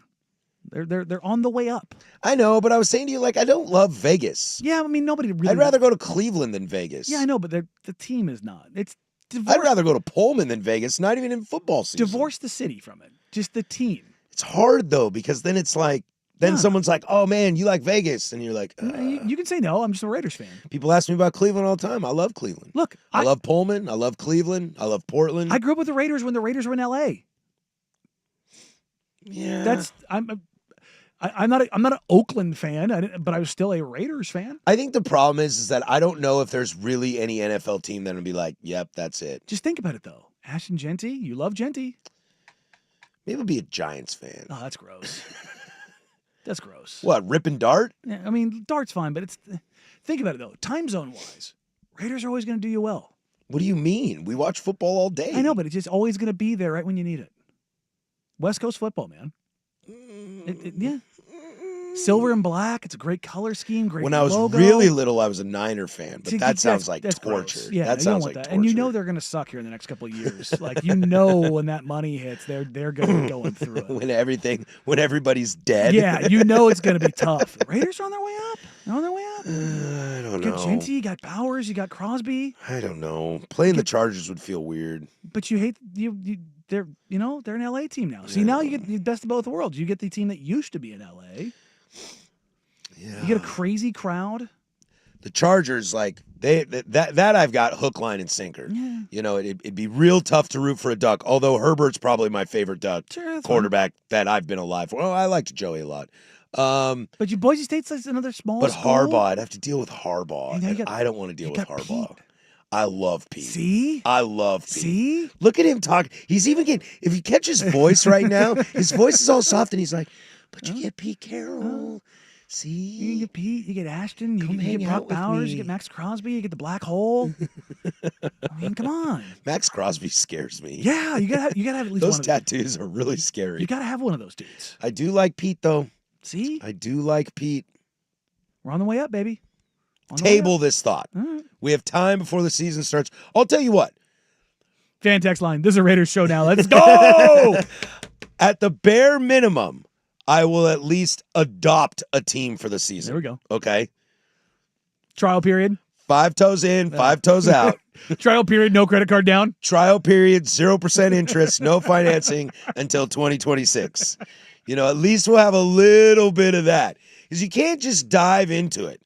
You can't. I already found that out. I tried to leave the Cleveland Guardians and go to the Seattle Mariners, a team that I'm very familiar with. And I just dove right in, and it was like, Yeah.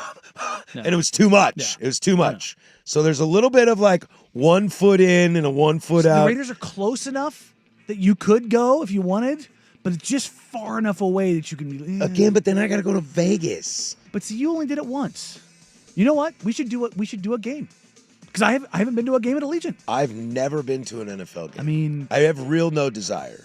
I'd rather go to a college game. I mean, I think I'm with going to go you. to Reeser this year. I'm with you on that, but I do want to go to a game at the old Roomba.